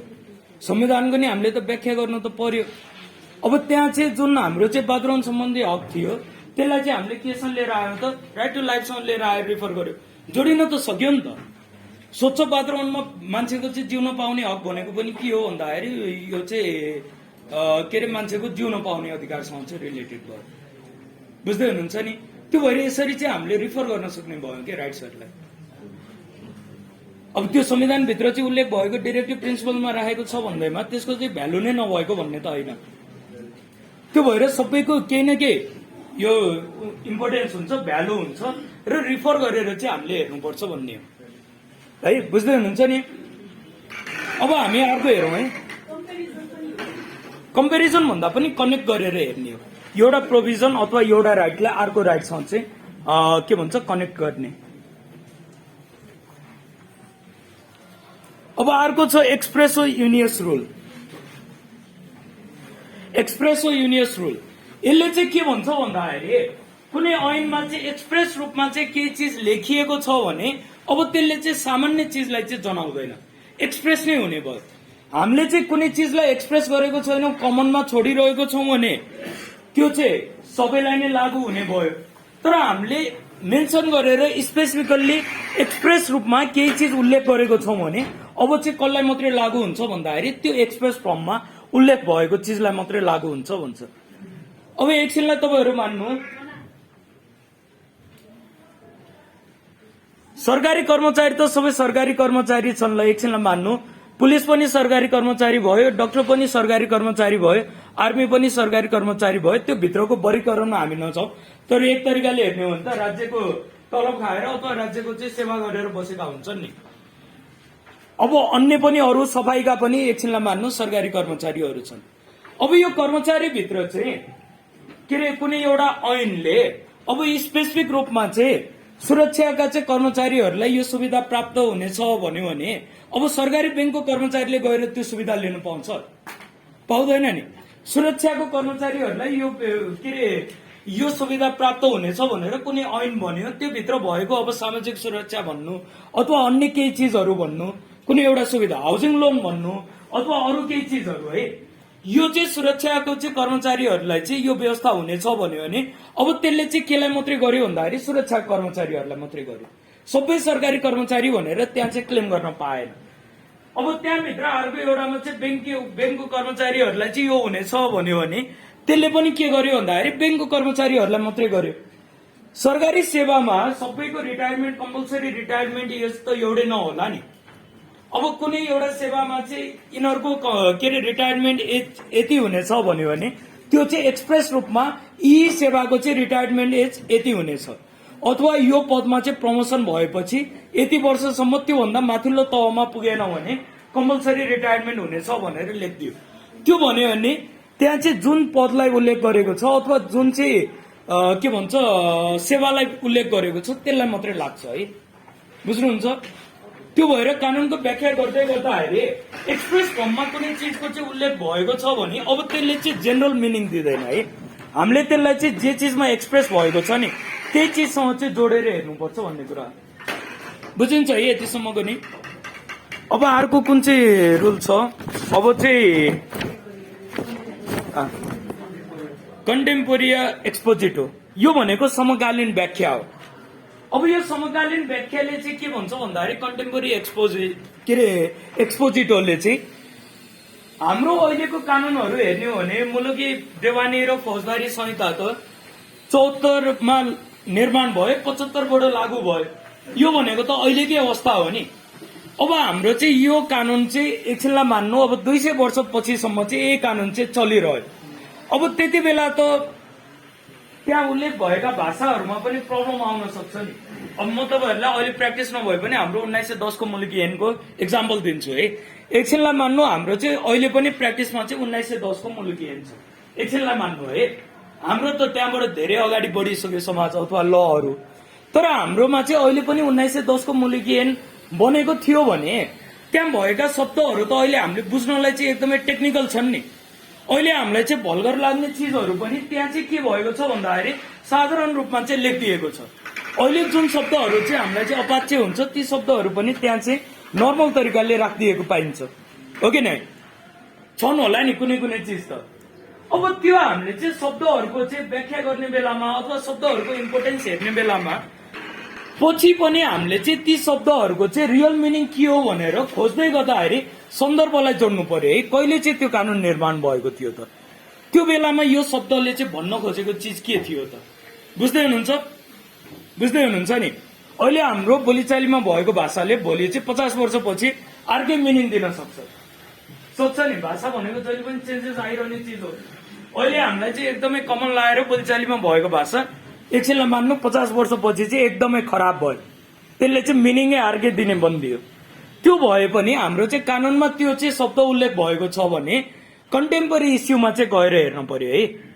कानून निर्माण हुने बेलामा 74 भाद्र अथवा के भन्छ 75 भाद्रमा चाहिँ त्यो शब्दले चाहिँ के जनाउनु खोजेको थियो, मिनिङ के थियो त, त्यसमा गएर हेर्नुपर्छ।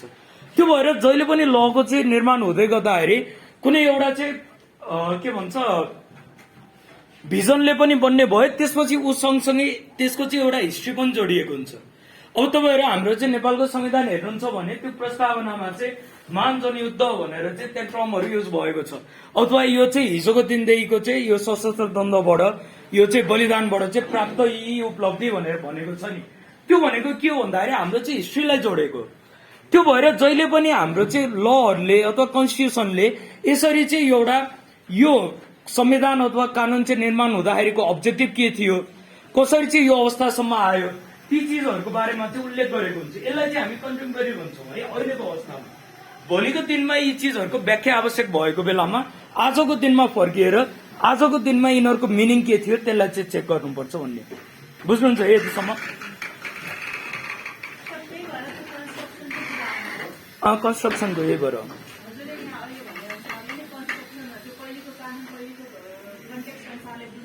संविधानको सन्दर्भमा त कन्स्ट्रक्सन भयो, अब लको सन्दर्भमा इन्टरप्रिटेसनै हुन्छ भनेर बुझ्नु न। इन्टरप्रेट गर्दै गर्दाखेरि पनि तत्कालीन अवस्थामा यसले चाहिँ भन्न खोजेको चिज के थियो त्यो चेक गरिन्छ, जति नै वर्ष पुरानो भए पनि।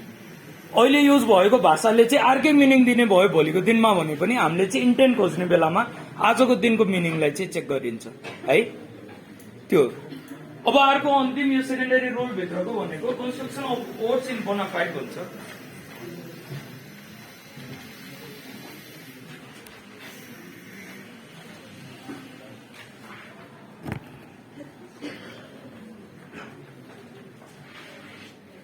अब यो construction of words in bona fide भनेको यो चाहिँ बोनाफाइड भनेको एकदमै राम्रो चाहिँ त्यो के भन्छ राम्रो मनसाय अथवा राम्रो चाहिँ सोच हो। बोनाफाइड भनेको राम्रो असल हो, असल नियत हो। त्यो भएर हामीले चाहिँ कानूनमा जहिले पनि यी विधायिकाहरूले कानून निर्माण गर्ने बेलामा त दूषित मनसाय राखेर कुनै शब्द त त्यहाँ कानूनमा छिराइदिएका हुँदैनन्। त्यो भएर कुनै ल भित्र भएको कुनै वर्ड्सले नेगेटिभ तरिकाको मिनिङ दिन खोज्छ अथवा ऐनले परिकल्पना गरेको भन्दा चाहिँ बाहिरको चिज दिन खोज्छ अथवा त्यसलाई चाहिँ बङ्गाएर ऐनको नै अब्जेक्टिभको चाहिँ विरुद्धमा लान सकिन्छ भने त्यस्तो अवस्थामा चाहिँ हामीले त्यसलाई चाहिँ बङ्ग्याउन पाउँदैनौँ। हामीले के गर्नु पर्यो भन्दाखेरि बोनाफाइड रूपमा चाहिँ हेर्नु पर्यो। किनकि यी चाहिँ विधायिकाहरूले कानून निर्माण गर्ने बेलामा भोलिको दिनमा यस्तो यस्तो गरोस् होइन, यसलाई चाहिँ खेलाएर नराम्रो चाहिँ यसले रिजल्ट निकालोस् भन्ने तरिकाले त त्यो शब्द छिराएको छैन। त्यो भएर एउटै शब्दले दुईटा अर्थ दिन सक्ने अवस्था भयो। एउटाले उचित अर्थ दिने भयो अथवा न्यायपूर्ण अर्थ दिने भयो। त्यो ऐनले चाहिँ के भन्छ बोकेको उद्देश्य पूरा गर्ने तरिकाले चाहिँ व्याख्या गर्न सहयोग गर्ने भयो। अब त्यही शब्दले चाहिँ फेरि अर्को तरिकाले व्याख्या गरिदिने भयो हो भने ऐनले चाहिँ बोकेको मकसद भन्दा उद्देश्य भन्दा चाहिँ बाहिर जाने अवस्था हुन खोज्यो भने हामीले चाहिँ अर्को गलत तरिकाले गर्न खोज्यो भने त्यसलाई ब्याड फेथ भन्ने भयो। त्यो भएर जहिले पनि ती शब्दहरूको चाहिँ व्याख्या गर्ने बेलामा बोनाफाइड रूपमा गर्न पर्यो, सही रूपमा गर्न पर्यो, असल मनसायले गर्न पर्यो भन्ने बुझ्नुहुन्छ। त्यो भएर कानूनका चिजहरूलाई चाहिँ एकदमै त्यो खेलाएर यो चाहिँ बटारेर होइन ऐनले सोचेको भन्दा चाहिँ बाहिर जाने तरिकाले इन्टरप्रिटेसन खोज्ने तरिकाले चाहिँ जान भएन। यसले भन्न खोजेको यो हो, बुझ्नुहुन्छ यतिसम्मको। अब यो चाहिँ रुल्स अफ इन्टरप्रिटेसनमा जेनरल र सेकेन्डरी रुल्स अफ इन्टरप्रिटेसन। अब यसमै हामीले चाहिँ अर्को एउटा रुल पनि हेर्छौँ, त्यसलाई चाहिँ हामी बेनिफिसियल रुल भन्छौँ है। बेनिफिसियल रुललाई चाहिँ सुविधाको सिद्धान्त भन्छ। अब यो अगाडि भएको चाहिँ हामीले जुन पढ्यौँ तीनटा लिटरल, गोल्डेन र मिस्टेक, यो चाहिँ जेनरल रुल भित्र चाहिँ पर्ने चिजहरू भए। त्यसपछि हामीले सेकेन्डरी रुल हेर्यौं। अब यो बेनिफिसियल रुल भनेको चाहिँ यो चाहिँ स्पेशल लजहरूमा चाहिँ आकर्षित हुने रुल हो। त्यो भएर यसलाई हामीले चाहिँ जेनरल भित्र राखिरहेको छैनौं, छुट्टै नै राखिरहेको छौं है। अब तपाईहरुलाई थाहा छ कस्तो कानूनलाई चाहिँ हामी सामान्य कानून भन्छौं, कस्तोलाई विशेष प्रकृतिको कानून भन्छौं, थाहा छ? सामान्य कानून भनेको कस्तो, विशेष कानून कस्तो हो? हाम्रो मुलुकी देवानी र फौजदारी संहिता भनेको सामान्य कानून हो, थाहा छ यतिसम्मको? अब हाम्रो चाहिँ यो के भन्छ श्रम सम्बन्धी ऐन छ नि अथवा श्रम ऐन छ नि, त्यो भनेको स्पेशल ल हो, बुझ्नुहुन्छ है यतिसम्मको? कुनै एउटा सब्जेक्टलाई मात्रै चाहिँ एड्रेस गरेर प्रपर्टी ल भनेर छुट्टै कानून बनेको छ भने त्यो स्पेशल ल भयो। जस्तो पहिलाको दिनमा चाहिँ हिजोको दिनमा हाम्रो करार ऐन 2056 थियो, त्यो भनेको स्पेशल ल थियो। तर मुलुकी देवानी संहिताले अब त्यो करार ऐन 2056 लाई चाहिँ खारेज गरिदियो। अहिले चाहिँ करार सम्बन्धी व्यवस्था भनेको मुलुकी देवानी संहिता भित्र नै उल्लेख गरिएको छ एउटा भागमा। त्यो भएर जेनरल ल भनेको कुनै एउटा सब्जेक्ट म्याटरसँग मात्रै रिलेटेड नभइकन के हुन्छ भन्दाखेरि यसले चाहिँ धेरै थरीको हेरेको हुन्छ। त्यो भएर जेनरल ल, बुझ्दै हुनुहुन्छ? धेरै थरीको चाहिँ एउटै कानून भित्र चाहिँ रहेर हेरिएको भएर जेनरल ल भयो। स्पेशल भनेको सीमित प्रकृतिको मात्रै हेर्ने भयो। अब यो बेनिफिसियल रुल भनेको चाहिँ स्पेशल लमा चाहिँ आकर्षित हुने इन्टरप्रिटेसनको प्रिन्सिपल हो। यसले के भन्छ भन्दाखेरि कानूनको व्याख्या गर्दै गर्दाखेरि अब कुनै एउटा प्रोभिजनको चाहिँ दुईटा मिनिङ आउन सक्ने भयो अथवा दुई तरिकाले व्याख्या गर्न सकिने भयो भने तिमी चाहिँ त्यो ऐन के को लागि बनेको थियो त्यसलाई चेक गर। अब त्यसले जस्तो एकछिनलाई मान्नु श्रम सम्बन्धी ऐन भनेको कसको लागि निर्माण भएको? मजदुरको लागि हो, श्रमिकको लागि हो। ट्रेड युनियन सम्बन्धी ऐन जुन छ त्यो कसको लागि बनेको भन्दाखेरि ट्रेड युनियनको लागि बनेको। अब यो श्रम ऐनमा चाहिँ श्रमिकलाई कुनै मर्का परेर चाहिँ अब ऊ अदालतमा गएको छ व्याख्या खोजेर। अब यस्तो अवस्थामा चाहिँ के भन्छ यो उद्योगपतिलाई पनि हुने तरिकाले एउटा व्याख्या हुने भयो, श्रमिकलाई हुने तरिकाले आर्को व्याख्या हुने भयो भने हामीले चाहिँ बेनिफिसियल रुलले के भन्छ भन्दाखेरि श्रमिकलाई चाहिँ हित हुने तरिकाले व्याख्या गर। ट्रेड युनियन सम्बन्धी ऐन भनेको ट्रेड युनियन अब फ्याक्ट्रीहरूमा बनाउनको लागि अथवा वर्किङ प्लेसमा ट्रेड युनियन चाहिँ निर्माण गर्नको लागि दिएको अधिकार सहितको चाहिँ ऐन हो। अब यो ट्रेड युनियन सम्बन्धी ऐनमा चाहिँ कुनै विवाद भएर अदालतमा मुद्दा गयो। अब त्यहाँ त ठ्याक्कै अब छिनोपानो गर्न सकियो, यो चाहिँ यिनीहरूले गरेको गलत हो भनेर युनियनलाई भन्न सक्ने अवस्था भयो भने अर्कोलाई जिताउने भयो। अब त्यहाँ चाहिँ तपाईँहरूको 50-50 को अवस्था भयो भन्ने बुझ्नु एकछिनलाई। 50-50 को अवस्था भयो, व्याख्या दुवैतिर चाहिँ गरिदिन सक्ने भयो, उद्योगपतिहरूलाई पनि गरिदिन सक्ने भयो, ट्रेड युनियनको फेभरमा पनि गरिदिन सक्ने भयो भने ट्रेड युनियन सम्बन्धी ऐन भनेको स्पेशल ल कसको लागि बनेको? ट्रेड युनियनको लागि बनेको। त्यो भएर बेनिफिसियल रुलले के भन्यो भन्दाखेरि उनलाई चाहिँ यो के भन्छ प्रिभेल गराऊ भन्छ। बुझ्दै हुनुहुन्छ है? त्यो भएर बेनिफिसियल रुल भनेको जहिले पनि स्पेशल लमा चाहिँ आउँछ है, जेनरल लहरूमा चाहिँ आउँदैन। यो स्पेशल लमा मात्रै आउने भयो। स्पेशल ल कसको लागि बनेको, के उद्देश्यले बनेको त्यो एउटा छँदैछ। र अब यो चाहिँ दुई तरिकाको चाहिँ के भन्छ इन्टरप्रेट गर्न सकिने अवस्था भयो भने बेनिफिट चाहिँ त्यो लक्ष्य समूहलाई देऊ भन्छ। महिलाको लागि बनेको कानूनमा चाहिँ बेनिफिट कसले पाउनु पर्यो? महिलाले पाउनु पर्यो। 50-50 को अवस्था भयो भने हाम्रो क्रिमिनल लमा के भन्छ भन्दाखेरि यो चाहिँ बेनिफिट अफ डाउट भन्छ नि। थाहा छ तपाईँहरूलाई बेनिफिट अफ डाउट कसलाई भयो दिन्छ? बेनिफिट अफ डाउट भनेको जहिले पनि एक्युजलाई हुन्छ। बियोन्ड द रिजनेबल डाउटमा गएर प्रुभ गर्न सकेन भने ऊ अपराधी चाहिँ घोषित हुँदैन। यस्तै यतापट्टि चाहिँ तपाईँहरूको बेनिफिट अफ डाउट यो चाहिँ कतातिर हुने भन्ने भयो भने बेनिफिसियल रुलले के भन्यो भन्दाखेरि जसको लागि लक्षित भएर यो कानून बनेको उसलाई देऊ भने त्यति हो। बुझ्नुहुन्छ है?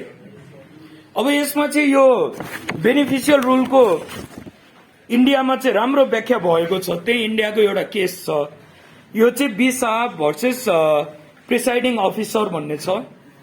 अल इन्डिया रिपोर्टर 1978 मा पब्लिस भएको, AIR 1978 लेख्नु। B Shah versus presiding officer 1978। AIR भनेको चाहिँ यो अल इन्डिया रिपोर्टर भन्छ है, उनीहरूको नजिरहरू चाहिँ पब्लिस गर्ने रिपोर्ट अथवा पत्रिका हो। 1978 सर्टकटमा AIR लेख्नु। यसमा चाहिँ के हुन्छ भन्दाखेरि यो चाहिँ म्याटर्निटी बेनिफिट्स एक्ट भन्ने इन्डियामा हुन्छ 1961 को एक्ट। म्याटर्निटी बेनिफिट्स एक्ट 1961 ले के भनेको हुन्छ भन्दाखेरि सेक्सन 5 मा चाहिँ यो चाहिँ म्याटर्निटीको अवस्थामा महिलाहरूले चाहिँ यो के भन्छ म्याटर्निटी लिभ चाहिँ 12 महिनासम्म पाउँछ भनेर त्यसमा चाहिँ व्यवस्था भएको हुन्छ है। यो एक्टको चाहिँ सेक्सन 5 मा चाहिँ यो 12 महिनासम्म चाहिँ पेड लिभ महिलाले चाहिँ पाउँछ भनेर दिएको हुन्छ। म्याटर्निटी लिभ 12 महिनासम्म पेड रूपमा। अब ऊ लिभमा बसेको बेलामा यहाँ चाहिँ के भन्छ डिस्प्युट के आएको हुन्छ भन्दाखेरि उसलाई चाहिँ स्यालेरी कति दिनको काउन्ट गरेर दिने भन्नेमा चाहिँ डिस्प्युट हुन्छ। 12 हप्तासम्मको उसले चाहिँ पेड लिभ पाउने भयो। अब त्यो 12 हप्तासम्मको हामी हेर्ने हो भने त हप्तामा 7 दिन भयो। अब वुमेनले के क्लेम गर्छिन् भन्दाखेरि जो चाहिँ म्याटर्निटी लिभमा थिइन् उसले चाहिँ क्लेम लिने भनेको मलाई चाहिँ 12 हप्ताकै 7 दिनको दरले चाहिँ तलब चाहियो। अब यतापट्टि उसको चाहिँ अफिसले के भन्छ भन्दाखेरि वर्किङ डेज भनेको 6 दिन हो, त्यो भएर तिमी लिभमा हुँदै गर्दाखेरि 12x6 को दरले चाहिँ स्यालेरी दिन्छु भन्छ। अब यसमा चाहिँ विवाद भनेको 12 दिनको स्यालेरीले, 12 हप्ता भनेपछि हप्ताको 1 दिनको विवाद हो। यसमा चाहिँ अब विवाद भएर अदालतमा मुद्दा गएको बेलामा अदालतले चाहिँ त्यति बेला यो बेनिफिसियल इन्टरप्रिटेसनलाई व्याख्या गरेर भनेको छ यो म्याटर्निटी एक्ट भनेको कसको लागि निर्माण गरेको भन्दाखेरि महिलाकै लागि हो। उनीहरू म्याटर्निटीमा भएको अवस्थामा चाहिँ बिदामा बस्नु भनेर यो चाहिँ सेक्सन 5 ले चाहिँ दिएको प्रोभिजन हो। त्यो भएर यसमा चाहिँ हेर्दै गर्दाखेरि बेनिफिसियल यो चाहिँ इन्टरप्रेट गरेर महिलाको लागि बनेको त्यो कानून भएको हुँदाखेरि उसको फेभरमा चाहिँ डिसिजन दिएको छ। बुझ्नुहुन्छ नि, 12x7 को दरले चाहिँ उसले स्यालेरी पाउने भनेको छ। यो चाहिँ one of the leading case हो है बेनिफिसियल रुलको। त्यो भएर बेनिफिसियल रुलमा चाहिँ जहिले पनि लक्षित वर्गको लागि कानून बनेको छ भने र 50-50 को अवस्थामा छ भने अथवा डाउट गर्न सक्ने अवस्थामा छ भने बेनिफिट चाहिँ उसलाई दिनुपर्छ, उसलाई चाहिँ उसको इन्ट्रेस्टलाई चाहिँ अपलिफ्ट गरिदिनुपर्छ भन्ने कुरा बुझिन्छ। यतिसम्मको चाहिँ यही नै हो अब हाम्रो चाहिँ रुल अफ इन्टरप्रिटेसनमा। अब यो अर्को जुन छ construction of dates and weights, अब के अरे यो पनि उसमा अहिले नजाउँ। कति बजीसम्म हामी बसिन्थ्यो अरू बेलामा क्लास? 9 बजे नै हो।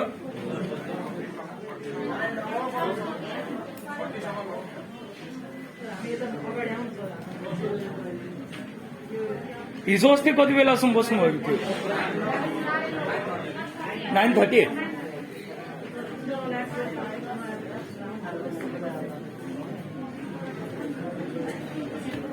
अब म थोरै तपाईँहरूलाई चाहिँ अलिकति भनेर प्रिजम्सनको र यो के भन्छ युनिट 4 को जुन छ नि restrictive exceptional and other construction यसको बारेमा, प्रिजम्सनको बारेमा, त्यसपछि युनिट 6 को थोरै आधी घण्टामा चाहिँ हामी सक्नलाई प्रयास गरौँ है। त्यति भयो भने हाम्रो कोर्स पनि सिद्धियो। अरू चिज भनेको त्यो धेरै इम्पोर्टेन्ट छैन, गाह्रो पनि छैन है। अब यो युनिट 4 को तपाईँहरू हेर्नु त सिलेबस छ भने अब यो चाहिँ अहिले हामीले हेरेको भनेको इन्टरप्रिटेसनको थियो, अब चाहिँ कन्स्ट्रक्सनको है। मैले तपाईँहरूलाई सुरुवातमा पनि भनिसकेँ नि, इन्टरप्रिटेसन र कन्स्ट्रक्सनमा चाहिँ थोरै मात्रै डिफरेन्स छ। हुने चिज एउटै हो, हामीले हेर्ने सम्पूर्ण चिज एउटै हो, तर थोरै मात्रै चाहिँ डिफरेन्स हो इन्टरप्रिटेसन र कन्स्ट्रक्सनमा। अब यो जुन युनिट 4 मा छ restrictive exceptional and other construction हेर्नु है। पहिलोमा रेस्ट्रिक्टिभ कन्स्ट्रक्सन। डेट्स विल भनेको हामीले चाहिँ लिखत गरेर केही चिज दिनको लागि विल। डेट्स भनेको पनि लिखत हो।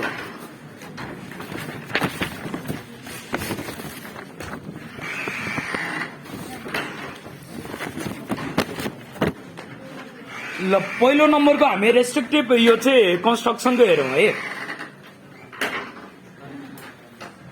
अब यो कन्स्ट्रक्सनको मुख्यतः अघि नै मैले तपाईँहरूलाई कुरा गरेको थिएँ नि, कन्स्ट्रक्सनको मेनली कुरा आउने भनेको चाहिँ हाम्रो संविधानमा, त्यसपछि चाहिँ यो मानव अधिकारहरूको विषयहरूमा, यस्ता चिजहरूमा चाहिँ आउने हो।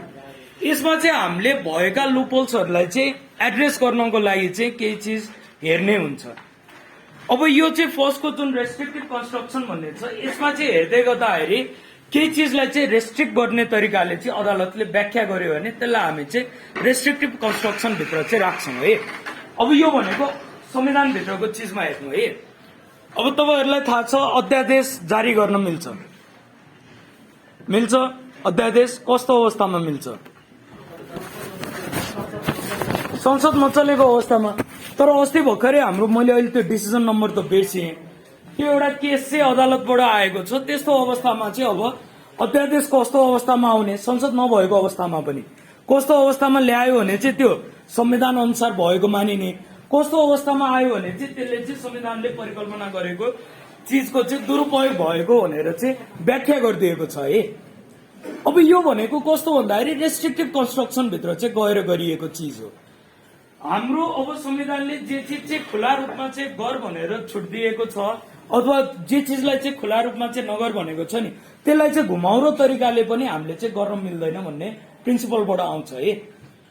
त्यो हुँदाखेरि रेस्ट्रिक्टिभ भित्र चाहिँ हेर्नु कुनै लजहरूलाई चाहिँ रेस्ट्रिक्ट गर्यो भने अदालतले कन्स्ट्रक्टको मिडियमबाट त्यसलाई चाहिँ हामीले रेस्ट्रिक्टिभ कन्स्ट्रक्सन भित्र राख्छौँ। बुझ्नुहुन्छ यसमा चाहिँ अब जस्तो संसद नभएको अवस्थामा आएका अध्यादेशहरूलाई चाहिँ अदालतले अब त्यसलाई चाहिँ नल एन्ड भोइड बनाइदियो भने, संसद बस्नु अगाडि नै नल एन्ड भोइड बनाइदियो भने यो चाहिँ लागू नगर बन्यो भने, अब यो चाहिँ हामीले चाहिँ टेबलिङ गरेको कुनै विधेयक, यो चाहिँ पहिला गुठी सम्बन्धी विधेयकमा धेरै नै ठुलो चाहिँ इस्यु आएको थियो नि। गुठी सम्बन्धी विधेयकमा अब रिट गयो अथवा गएन मलाई त्यो बारे चाहिँ थाहा भएन, तर जे होस् एक तरिकाको पब्लिक सेन्टिमेन्ट त छुट्टै थियो। संसदभित्र चाहिँ एक तरिकाको टेबलिङ भइसकेपछि पनि मोसनहरू चलिरहेको बेलामा त्यो चाहिँ भोलिको दिनमा पास भएको भए अथवा हामी के को थ्रुबाट जान सक्थ्यौँ भन्दाखेरि रेस्ट्रिक्टिभ कन्स्ट्रक्सनको थ्रुमा त्यहाँ पनि जान सक्थ्यौँ है। अब यसले चाहिँ हेर्ने के हो भन्दाखेरि रेस्ट्रिक्ट गर्नको लागि हेर्ने। त्यो रेस्ट्रिक्ट गर्दै गर्दाखेरि हामीले चाहिँ नर्मल तरिकाले हेर्यो भने कानूनले चाहिँ पुरा गरेको चिज अथवा कानूनले चाहिँ परिकल्पना गरेको चिज, संविधानले परिकल्पना गरेको चिज चाहिँ पुरा गरेको जस्तो देखियो भने पनि यदि त्यो चाहिँ पावरको मिसयुज भएको छ, त्यहाँ चाहिँ कलरेबल लेजिस्लेसनहरू बनेका छन्, त्यस्तो अवस्थामा चाहिँ अदालतले यदि चाहिँ रेस्ट्रिक्टिभ कन्स्ट्रक्सनको मिडियमबाट तिनीहरूलाई चाहिँ फाल्यो भने त्यसलाई हामीले यो चाहिँ भन्यो है, रेस्ट्रिक्ट गर्यो भने यसमा राख्यो। बुझ्नुभयो है यो। अब अर्को हेर्नु, construction to avoid collision with other provisions. अब हामीले यही संविधानकै व्याख्यामा गएर हेरौँ। संविधानको हामीले चाहिँ अब व्याख्या गर्दै गर्दाखेरि कुनै एउटा प्रोभिजन र अर्को प्रोभिजन बाजिने अवस्थामा छ भने बाजिन दिनु भएन। प्रिएम्बलको पनि एउटा छुट्टै भ्यालु छ होइन। अब त्यो भित्र भएका चाहिँ डिरेक्टिभ प्रिन्सिपल्सहरूको पनि भ्यालु छ, फन्डामेन्टल राइट्सको पनि भ्यालु छ। अब यसमा चाहिँ तपाईँहरूको के भन्छ कन्स्टिट्युसनल मोरालिटीको कुरा आउँछ है। तपाईँहरूले पहिला संविधान पढ्दाखेरि पढ्नु भयो कि नै कन्स्टिट्युसनल मोरालिटी?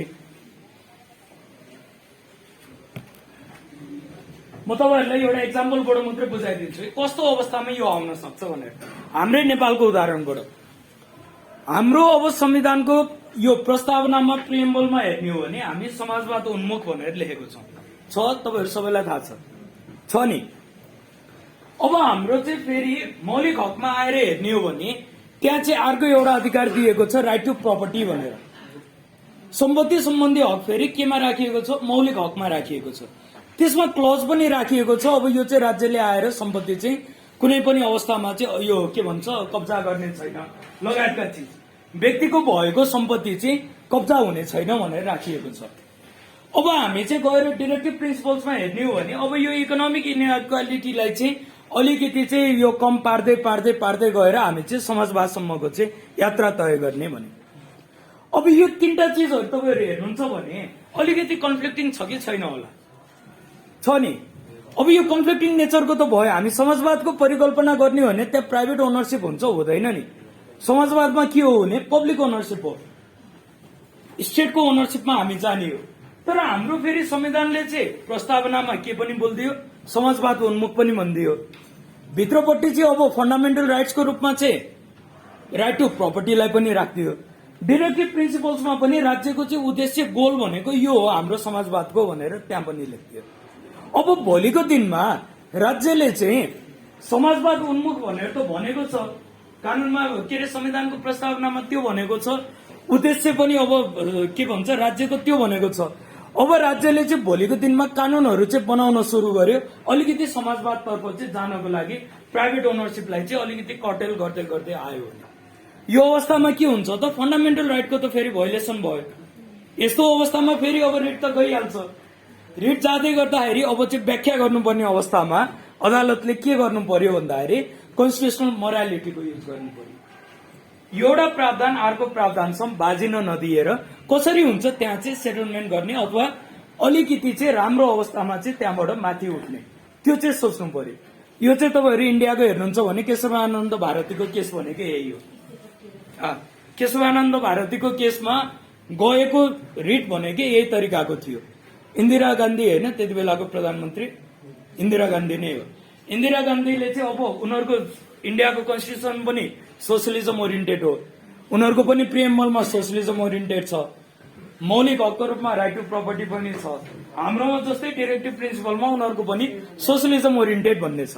अब इन्दिरा गान्धीले चाहिँ त्यति बेला स्टेट अफ इमर्जेन्सी लागिसकेपछि विभिन्न कानूनहरू चाहिँ बनाए, जसमा चाहिँ अब यो ब्याङ्कहरूलाई चाहिँ प्राइभेट ओनरसिपबाट चाहिँ अब गभर्मेन्टले चाहिँ एक्वायर गरेर लिने, अरू प्रपर्टीहरू पनि त्यही अनुसार चाहिँ लिने, प्राइभेट ओनरसिपमा भएका एयरलाइन्सहरूदेखि लिएर धेरै चिज चाहिँ अब त्यो चाहिँ सोसलिजम ओरिएन्टेड भएर लजहरू बनाउँदाखेरि अब त्यो चाहिँ त्यो अनुसारका कानूनहरू बने। अब यसमा यस्तै केसहरू गएर अब त्यो हाम्रो चाहिँ के को सिद्धान्त जन्मियो भन्दाखेरि यो चाहिँ के अरे बेसिक स्ट्रक्चर डक्ट्रिनको चाहिँ सिद्धान्त आयो। अमेन्ड गर्न नमिल्ने यस्ता यस्ता चिजहरू चाहिँ जहिले पनि संविधानमा चाहिँ रहिरहन्छन् भनेर। त्यो भएर हामीले चाहिँ जहिले पनि कन्स्टिट्युसनको चाहिँ कन्स्ट्रक्सन गर्ने बेलामा अथवा इन्टरप्रिटेसन गर्ने बेलामा प्रोभिजनहरूलाई चाहिँ एक आपसमा चाहिँ बाजिन नदिकन कसरी हुन्छ त्यहाँबाट चाहिँ अलिकति यो चाहिँ पोजिटिभ मिन्समा चाहिँ त्यो अवस्थाबाट चाहिँ माथि आउन सक्ने चाहिँ निर्माण गर्नुपर्छ भन्ने अवस्था बुझ्नुहुन्छ यतिसम्मको।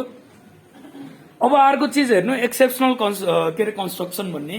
अब यो एक्सेप्सनल कन्स्ट्रक्सनले चाहिँ भन्ने के हो भन्दाखेरि कानूनभित्र कुनै चिज उल्लेख भएका छन् जसले चाहिँ अब अगाडिको त हामी हेर्ने हो भने अघि नैको रुलहरूमा चाहिँ हामीले ती चिजहरूलाई चाहिँ के अरे विधायिकाले चाहिँ कहिले पनि नराम्रो मनसाय राखेर चाहिँ कानूनको निर्माण गरेको हुँदैन। केही गलत मिनिङ दिने भयो भने त्यसलाई छोडेर सही मिनिङ दिनेलाई चाहिँ रोज्नुपर्छ भनेर हामीले भनेको थियौँ। अब यो कन्स्ट्रक्सनको सन्दर्भमा चाहिँ के आउँछ भन्दाखेरि यो चाहिँ एक्सेप्सनल कन्स्ट्रक्सन भन्ने आउँछ है। यो एक्सेप्सनल कन्स्ट्रक्सनले भन्ने के हो भन्दाखेरि यदि कुनै वर्ड्सले त्यहाँ चाहिँ प्रयोग भएको शब्दमा गलत मिनिङ दिन खोज्यो अथवा नेगेटिभ दिन खोज्यो भने त्यस्तोलाई चाहिँ एक्सक्लुड गरिदेऊ भन्छ। बुझ्नुभयो? हामी चाहिँ कन्स्ट्रक्सनमा छौँ है। अब चाहिँ कन्स्ट्रक्सनमा छौँ। अगाडिकोमा हामीले एक्सक्लुड गर्न मिल्दैन थियो।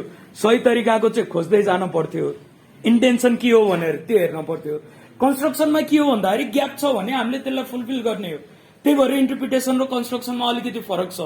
त्यो भएर एक्सेप्सनल के भन्छ कन्स्ट्रक्सनले चाहिँ के भन्ने हो भन्दाखेरि यदि कुनै चिजहरू चाहिँ विवादमा आयो अथवा त्यहाँभित्र चाहिँ युज भएका शब्दहरू जस्तो चाहिँ एन्ड अर मे माइट स्याल यस्ता शब्दहरू जुन हुन्छन् नि यिनीहरूले चाहिँ अब अलिकति गलत तरिकाको सेन्समा चाहिँ मिनिङ दिन खोजे अथवा त्यो ऐनले संविधानले परिकल्पना गरेको चिज भन्दा चाहिँ बाहिर गएर मिनिङ दिन खोज्यो भने अब तिनीहरूलाई चाहिँ हामीले छोड्न पर्यो, बहिष्कार गर्नु पर्यो, एक्सेप्सनमा चाहिँ राख्नु पर्यो। त्यो बुझ्नुहुन्छ यति कन्स्ट्रक्सनमा यो। अब यो चाहिँ के अरे कन्स्ट्रक्सनको रुल अथवा कन्स्ट्रक्सनको प्रिन्सिपल यही नै हो। अब यो जुन प्रिजम्सन छ प्रिजम्सनको म तपाईँहरूलाई थोरै एक एक शब्दमा भनिदिउँला है। प्रिजम्सन पछि चाहिँ अब इन्टेन्सन ठ्याक्कै एक्सप्रेस रूपमा नभएको अवस्थामा कस्तो हुन्छ त्यो पनि थोरै 5 मिनटमा सिद्धिहाल्छ। अब प्रिजम्सनको हेर्नु है। अब अर्को युनिटको प्रिजम्सन भनेको के हो भन्दाखेरि हामीले चाहिँ केही चिजको पूर्व अनुमान लगाउने अथवा अनुमान लगाउने प्रिजम्सन भनेको पूर्वानुमान भन्छ होइन। प्रिजम भनेको यो भनेको कुनै फ्याक्ट सत्य हो वा होइन भनेर हामीले चाहिँ पहिले नै प्रिजुम गर्ने। प्रिजुम गर्दै गर्दाखेरि के गर्छौँ भन्दाखेरि सत्य हो भन्ने प्रिजुम गर्छौँ unless it is prove otherwise. हामीले चाहिँ एउटा तरिकाको प्रिजम्सन लिइरहने भयौँ। अब त्यो प्रिजम्सन चाहिँ रङ हो भनेर चाहिँ अदालतले नबोल्दासम्म त्यो प्रिजम्सन नै प्रिभेल हुन्छ भन्ने हो है। त्यो भएर प्रिजम्सनकोमा चाहिँ अब हेर्नु जस्तो पहिलो चिज भनेको प्रिजम्सन अगेन्स्ट द कमन ल। प्रिजम्सन अगेन्स्ट द कमन लमा चाहिँ के भन्छ भन्दाखेरि जस्तो कुनै नयाँ कानूनहरू भन्छन् नि, नयाँ कानूनहरू एकछिनलाई मान्नु अब यो मुलुकी फौजदारी र देवानी संहिता अस्ति भर्खरै भने हाम्रो लागि त सबैभन्दा नयाँ कानून त्यही हो। अब यो मुलुकी देवानी र फौजदारी संहिताले कुनै एक्टलाई चाहिँ एक्सप्रेसली हामीले चाहिँ यसलाई खारेज गरेको भनेको छैन। केहीलाई त उनीहरूले खारेज गरेका छन्, धेरैलाई नै खारेज गरेका छन्। तर बाँकीको सन्दर्भमा हामीले चाहिँ यी कानूनहरूलाई खारेज गरेको भनेर उल्लेख भएको छैन अथवा यी कानूनहरूलाई चाहिँ हामीले एमेन्डमेन्ट गरेको भनेर उल्लेख भएको छैन भने हामीले चाहिँ अब कस्तो चाहिँ प्रिजुम गर्न पर्यो भन्दाखेरि अहिलेको प्रिभलिङ अरू लजहरूसँग चाहिँ यो हार्मोनियसली चाहिँ आएको ल हो भनेर प्रिजुम गर्न पर्यो र यिनीहरूको चाहिँ व्याख्या गर्ने बेलामा हार्मोनियस तरिकाले गर्नु पर्यो, दुइटैलाई हुने तरिकाले। अहिलेको हाम्रो प्रिभलिङ ललाई पनि हुने गरी र नयाँ आएको कानूनलाई पनि हुने गरी। त्यो भएर प्रिजम्सन अगेन्स्ट द कमन लले के भन्यो भन्दाखेरि यदि कुनै ल चाहिँ स्पेसिफिक रूपमा चाहिँ यो ऐनलाई खारेज गर्ने अथवा यो ऐनलाई संशोधन गर्ने भनेर चाहिँ आएको छैन भने हामीले लिने प्रिजम्सन के हो भन्दाखेरि यो ऐन भनेको अहिले चलिरहेका कानूनहरूसँग चाहिँ यो के भन्छ सौहार्द रूपमा चाहिँ सँगै काम गर्नको लागि अथवा सँगसँगै चाहिँ इम्प्लिमेन्ट हुने तरिकाले चाहिँ बनेर आएको कानून हो भनेर बुझ्नु पर्यो, त्यही अनुसारको व्याख्या गर्नु पर्यो। बुझिन्छ है? अब जस्तो करार ऐनलाई चाहिँ खारेज गर्यो भने त्यो चाहिँ खारेज भएर गयो, हामीले त्यसमा प्रिजुम गर्न मिलेन, त्यहाँ त एक्सप्रेसली नै छ। तर यो चाहिँ हाम्रो श्रम सम्बन्धी ऐनलाई चाहिँ खारेज गर्यो त गरेन, स्पेसल ल हो, त्यहाँ पनि कन्ट्र्याक्ट त केही न केही आधारमा त हुन्छ। त्यो भएर हाम्रो चाहिँ प्रिभलिङ ललाई होइन खारेज कुनै चाहिँ गर्ने भनेर लेखेको छैन भने हामीले प्रिजम्सन अगेन्स्ट द कमन लको चाहिँ प्रिजुम गर्छौँ है। यो भयो। अब अर्को हेर्नु प्रिजम्सन अफ कन्स्टिट्युसनालिटी अफ स्ट्याट्युट भन्छ। स्ट्याट्युट भनेको चाहिँ विधायिकाले बनाएको कानून हो है। त्यही भएर हामीले चाहिँ ती कानूनहरूलाई स्ट्याट्युटरी ल पनि भन्छौँ। अब यो स्ट्याट्युट भनेको चाहिँ ऐन भनेर बुझ्नु है, विधायिकाले बनाएको कानून ऐन। अब यसमा हामीले के प्रिजुम गर्ने भयो भन्दाखेरि यो चाहिँ संसदबाट निर्माण भएर आएको ऐन भनेको संविधान सम्मत छ भनेर हामीले प्रिजुम गर्छौं, अनलेस अदरवाइज। अब कोही मान्छे गएर चाहिँ रिटे हालेर यो कानून चाहिँ हाम्रो संविधानसँग चाहिँ बाजिएको छ भनेर त्यसलाई चाहिँ खारेज गरायो भने त्यो खारेज हुने भयो। नत्र चाहिँ हामीले के सोच्छौं भन्दाखेरि अब यो चाहिँ हामीले के भन्छ जनप्रतिनिधिहरूलाई चुनेर पठाउँदै गर्दाखेरि त कानून निर्माण गर्ने अधिकार दिएर पठाएको, संविधानले पनि उनीहरूलाई कानून निर्माण गर्ने अधिकार दिएर राखेको छ। लेजिस्लेसन भनेको त्यही कारणले हो। तर हाम्रो संविधानको आर्टिकल 1 को 1 ले के भन्छ भन्दाखेरि संविधानसँग बाजिने कानूनहरू चाहिँ बाजिएको हदसम्म अमान्य र बदर हुनेछ भनेर भन्छ। अब यो चाहिँ बनेका कानूनहरू चाहिँ संविधान सम्मत छ भनेर हामीले प्रिजुम गर्छौं कति बेलासम्म, जबसम्म अदालतले चाहिँ यसलाई खारेज गर्दैन यो चाहिँ बाजिएको छ भनेर। बुझ्नुभयो? बुझ्दै हुनुहुन्छ नि? अब अर्को हेरौं है, प्रिजम्पसन अगेन्स्ट रेट्रोस्पेक्टिभ लेजिस्लेसन। रेट्रोस्पेक्टिभ लेजिस्लेसन भनेको तपाईहरुलाई थाहा छ, प्रोस्पेक्टिभ इफेक्ट र रेट्रोस्पेक्टिभ इफेक्ट, पासादर्शी र भविष्यदर्शी भन्छ कानूनको चाहिँ प्रभाव। कानूनको प्रभाव कस्तो हुन्छ तपाईहरुलाई थाहा छ। कानून भनेको जहिले पनि कस्तो हुन्छ, भविष्यदर्शी हुन्छ। 75 भाद्र 1 मा चाहिँ मुलुकी ऐन लागू भइसकेपछि उसले हेर्ने भनेको त 75 भाद्र 1 भन्दा पछाडिका, त्यो भनेको भदौ 1 भदौ 2 लगायतका चीजहरुलाई हो नि, त्यसको चाहिँ फ्युचरलाई हो नि, पास्टमा त गएर हेर्दैन नि। किनकि जहिले पनि लको भनेको प्रोस्पेक्टिभ नेचरको चाहिँ इफेक्ट हुन्छ। त्यो भएर हामीले चाहिँ प्रिजम्पसन के गर्छौं भन्दाखेरि यो ल चाहिँ रेट्रोस्पेक्टिभ इफेक्टको छैन भनेर प्रिजुम गर्छौं, अनलेस अदरवाइज। फेरि यसमा पनि प्रिजम्पसन भन्ने बित्तिकै अनलेस अदरवाइज सम्झिनु है। यदि चाहिँ ऐनमा क्लियर रूपमा चाहिँ यो चीजले चाहिँ हिजोको यो चीजलाई पनि लागू हुनेछ भनेर लेखियो भने त त्यसमा रेट्रोएक्टिभ हुने भयो, रेट्रोस्पेक्टिभ इफेक्ट हुने भयो। नत्र चाहिँ के हुन्छ भन्दाखेरि अहिले बनेका कानूनहरूको चाहिँ रेट्रोस्पेक्टिभ इफेक्ट छैन भनेर हामी प्रिजुम गरिन्छ। जस्तो एकछिनलाई मान्नु हाम्रो कम्प्लिटली रेट्रोस्पेक्टिभ इफेक्ट नलागे पनि थोरै केही हदसम्म चाहिँ यो फौजदारी संहिताले दिएको छ है। हिजोको दिनमा चाहिँ फैसला भइसकेका चीजहरुमा जस्तो मुलुकी ऐन अनुसार त सर्वस्व सहित जन्म कैद हुन्थ्यो नि, तर हाम्रो फौजदारी यो चाहिँ संहिता आइसकेपछि अब सर्वस्वको प्रोभिजनलाई त खारेज गरिदियो। हाम्रो फौजदारी संहितामा अहिले सर्वस्व सहित जन्म कैद छैन। अब चाहिँ विचाराधीन मुद्दाहरू पनि अदालतमा कुनै छन् भने फैसला गर्ने बेलामा चाहिँ अहिलेको ऐनले भन्दा चाहिँ चर्को तरिकाले चाहिँ फैसला हुने छैन अथवा सजाय हुने छैन भनेर लेखिएको छ।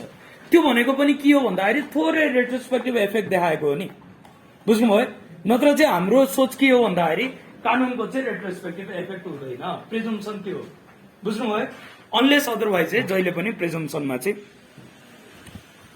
अब अर्को भनेको प्रिजम्पसन रिगार्डिङ जुरिस्डिक्सन। अब कुनै पनि हामीलाई चाहिँ समस्या भयो, कुनै पनि कानूनी हक अधिकारहरू चाहिँ हनन भयो भने हामी चाहिँ कहाँ जानुपर्ने हुन्छ त? अदालत जानुपर्ने हुन्छ। अब अदालत जाँदै गर्दाखेरि तपाईहरुले पहिला पनि प्रोसिडियर लमा पढिसक्नु भएको छ होला, कोर्ट अफ फर्स्ट इन्स्ट्यान्सको रूपमा चाहिँ हामीले केलाई लिन्छौं? पहिलो अदालतको रूपमा चाहिँ के हो? जिल्ला अदालत हो। कोर्ट अफ फर्स्ट इन्स्ट्यान्स अथवा पहिलो तहको अदालत भनेको जिल्ला अदालत हो। हामीलाई चाहिँ कुनै पनि समस्या परेको अवस्थामा हामीले चाहिँ देवानी यो चाहिँ समस्याहरू फिराद कहाँ बोकेर जान्छौं भन्दाखेरि जिल्ला अदालतमा जान्छौं। सम्बन्धित क्षेत्राधिकार भएको जिल्ला अदालत, त्यही जिल्लाको अदालतमा। अनलेस अदरवाइज अब कुनै कुनै चाहिँ अहिलेको हाम्रो चाहिँ नगरपालिकाको अथवा स्थानीय तहको चाहिँ न्यायिक समितिलाई अधिकार दिएको रहेछ भने हाम्रो चाहिँ अब के हुने भयो भन्दाखेरि पहिलो तह त त्यहाँ जानुपर्ने भयो नि। त्यो भएर कुनै अन्य व्यवस्था नभएको अवस्थामा हामीले चाहिँ प्रिजुम के गर्छौं त जुरिस्डिक्सनको, सम्बन्धित जिल्लाको जिल्ला अदालतलाई नै यो चाहिँ पहिलो केस हियर गर्नको लागि चाहिँ अधिकार छ। बुझ्नुहुन्छ है? अहिले त न्यायिक समिति भनेर जुन चाहिँ स्थानीय तहहरूमा दिएको छ त्यसले पनि विभिन्न मुद्दाहरू चाहिँ फैसला गर्न पाउने अधिकार छ। त्यहाँ पनि मुद्दाहरू त चल्छ। अब त्यहाँ चल्ने मुद्दा भनेर चाहिँ स्पेसिफिक रूपमा चाहिँ लेखिएको छ भने हामी त्यता जान पर्यो। नत्र चाहिँ हाम्रो प्रिजम्पसन के हो त? पहिलो अदालत भनेको त जिल्ला अदालत हो। बुझ्नुहुन्छ नि? यतिसम्मको चिज यो अर्को प्रिजम्पसन है। बुझ्दै हुनुहुन्छ है? अब यो अर्को छ presumption against the violation of international law. अब अन्तर्राष्ट्रिय कानून भनेको चाहिँ 2 वा 2 भन्दा बढी देश, के अरे 2 वा 2 भन्दा बढी राष्ट्रहरूलाई, देशहरूलाई चाहिँ यो के भन्छ बाँध्नको लागि अथवा उनीहरूको चाहिँ व्यवहार नियन्त्रण गर्नको लागि बनेको कानून हो। अब यो इन्टरनेसनल लमा चाहिँ हामी गएर जोइन भइसकेपछि त्यसले चाहिँ इन्टरनेसनल अब्लिगेसन चाहिँ प्रोभाइड गरेको हुन्छ। इन्टरनेसनल अब्लिगेसन भनेको अन्तर्राष्ट्रिय दायित्व चाहिँ निर्माण गरेको हुन्छ। त्यो अन्तर्राष्ट्रिय दायित्व अनुसार यहाँको राज्यहरूले पनि काम गर्नुपर्ने हुन्छ। जस्तो हामीले चाहिँ मृत्युदण्ड अब चाहेर संविधानमा लेख्न सक्छौं? सक्दैनौं नि, किनकि हामीले इन्टरनेसनल अब्लिगेसन त्यो अनुसारको छ। हामीले इन्टरनेसनल ललाई चाहिँ के अरे ट्रिटीहरूलाई ल्याएर पास गर्ने बेलामा यो सजाय दिने छैनौं भनेर पहिले नै हामी चाहिँ त्यसमा एड्रेस गरिसक्यौं। त्यो भएर हाम्रो चाहिँ प्रिजम्सन अब के हुन्छ भन्दाखेरि हाम्रो देशले चाहिँ जति पनि अन्तर्राष्ट्रिय कानूनहरू मान्यता मानेको छ अथवा के अरे सन्धिहरू मानेको छ तिनीहरू चाहिँ हाम्रो देशमा इन्फोर्स भएको छ, तिनीहरूको चाहिँ राम्रो अवस्थामा छ, अनलेस अदरवाइज है। यसमा पनि अब कोही कोही अवस्थामा जस्तो अब विभिन्न केसहरू तपाईँहरू हेर्नुहुन्छ भने एसिडको केसमा चाहिँ मीरा कुमारी ढुङ्गानाले चाहिँ जुन यो महिलाहरूले चाहिँ हक पाउनु पर्यो, के अरे अंशमा पैतृक सम्पत्तिको यो के भन्छ पैतृक सम्पत्तिमा चाहिँ अंश पाउनुपर्ने छोराछोरा भनेर केस जाँदै गर्दा समान हकमा केलाई चाहिँ आधार मानेको भन्दाखेरि सिडोलाई आधार मानेको। सिडो भनेको पनि के हो? इन्टरनेसनल ल हो। हाम्रो नत्र प्रिजम्सन के हुन्छ भन्दाखेरि हाम्रो राज्यले कुनै ट्रिटीहरू मानेको छ, इन्टरनेसनल ल मानेको छ भने त्यो अनुसार हाम्रो देशले चाहिँ कानून बनाएको छ, त्यही अनुसार अघि बढेको छ भन्ने प्रिजम्सन हुन्छ। अनलेस अदरवाइज चाहिँ कसैले गएर क्वेसन गर्दैन भने। बुझ्दै हुनुहुन्छ? अब अर्को कुन छ? Presumption against intending injustice of absolutely. अब यसमा पनि यही हो। हाम्रो चाहिँ यो चाहिँ मैले ठ्याक्कै कन्फर्म ठ्याक्कै ट्रम मैले बिर्सेँ,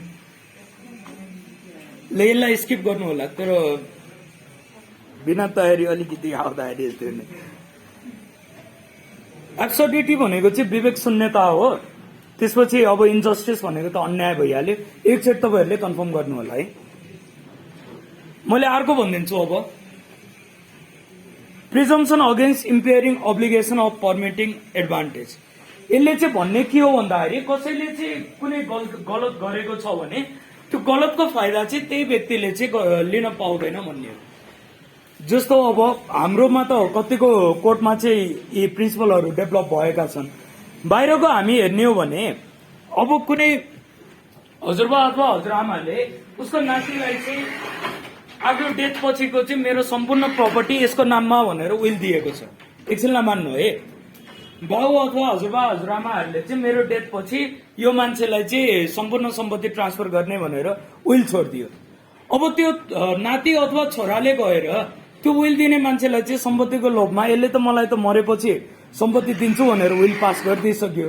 त्यो भएर अहिले नै मर्यो भने त सम्पत्ति मलाई सबै आउँछ भनेर उसले मर्डर गर्यो भने त्यो प्रपर्टीमा उसले हक पाउँछ त? पाउँदैन नि। यसले भन्न खोजेको चिज यो हो है। त्यो भएर प्रिजम्सन हाम्रो चाहिँ के हुन्छ भन्दाखेरि उसले गरेको गल्तीमा उसैले नै सुविधा पाउने चाहिँ कहिले पनि हुँदैन। अरू केसेसहरूमा पनि यही हो। देवानी संहिता के अरे देवानी प्रकृतिका केसहरूमा पनि यस्तै हुन्छ, फौजदारीमा नि यस्तै हुन्छ। मैले तपाईँहरूलाई मात्रै एउटा इक्जाम्पल दिएको है, अनलेस अदरवाइज है। फेरि सबैमा यी चाहिँ अब बेसिक प्रिजम्सनहरू भए जुन चाहिँ हामीले गरिन्छ। कानूनको व्याख्या गर्ने बेलामा हामीले चाहिँ लिने प्रिजम्सनहरू हुन्छ, कानूनको व्याख्यामा आउने चिजहरू है।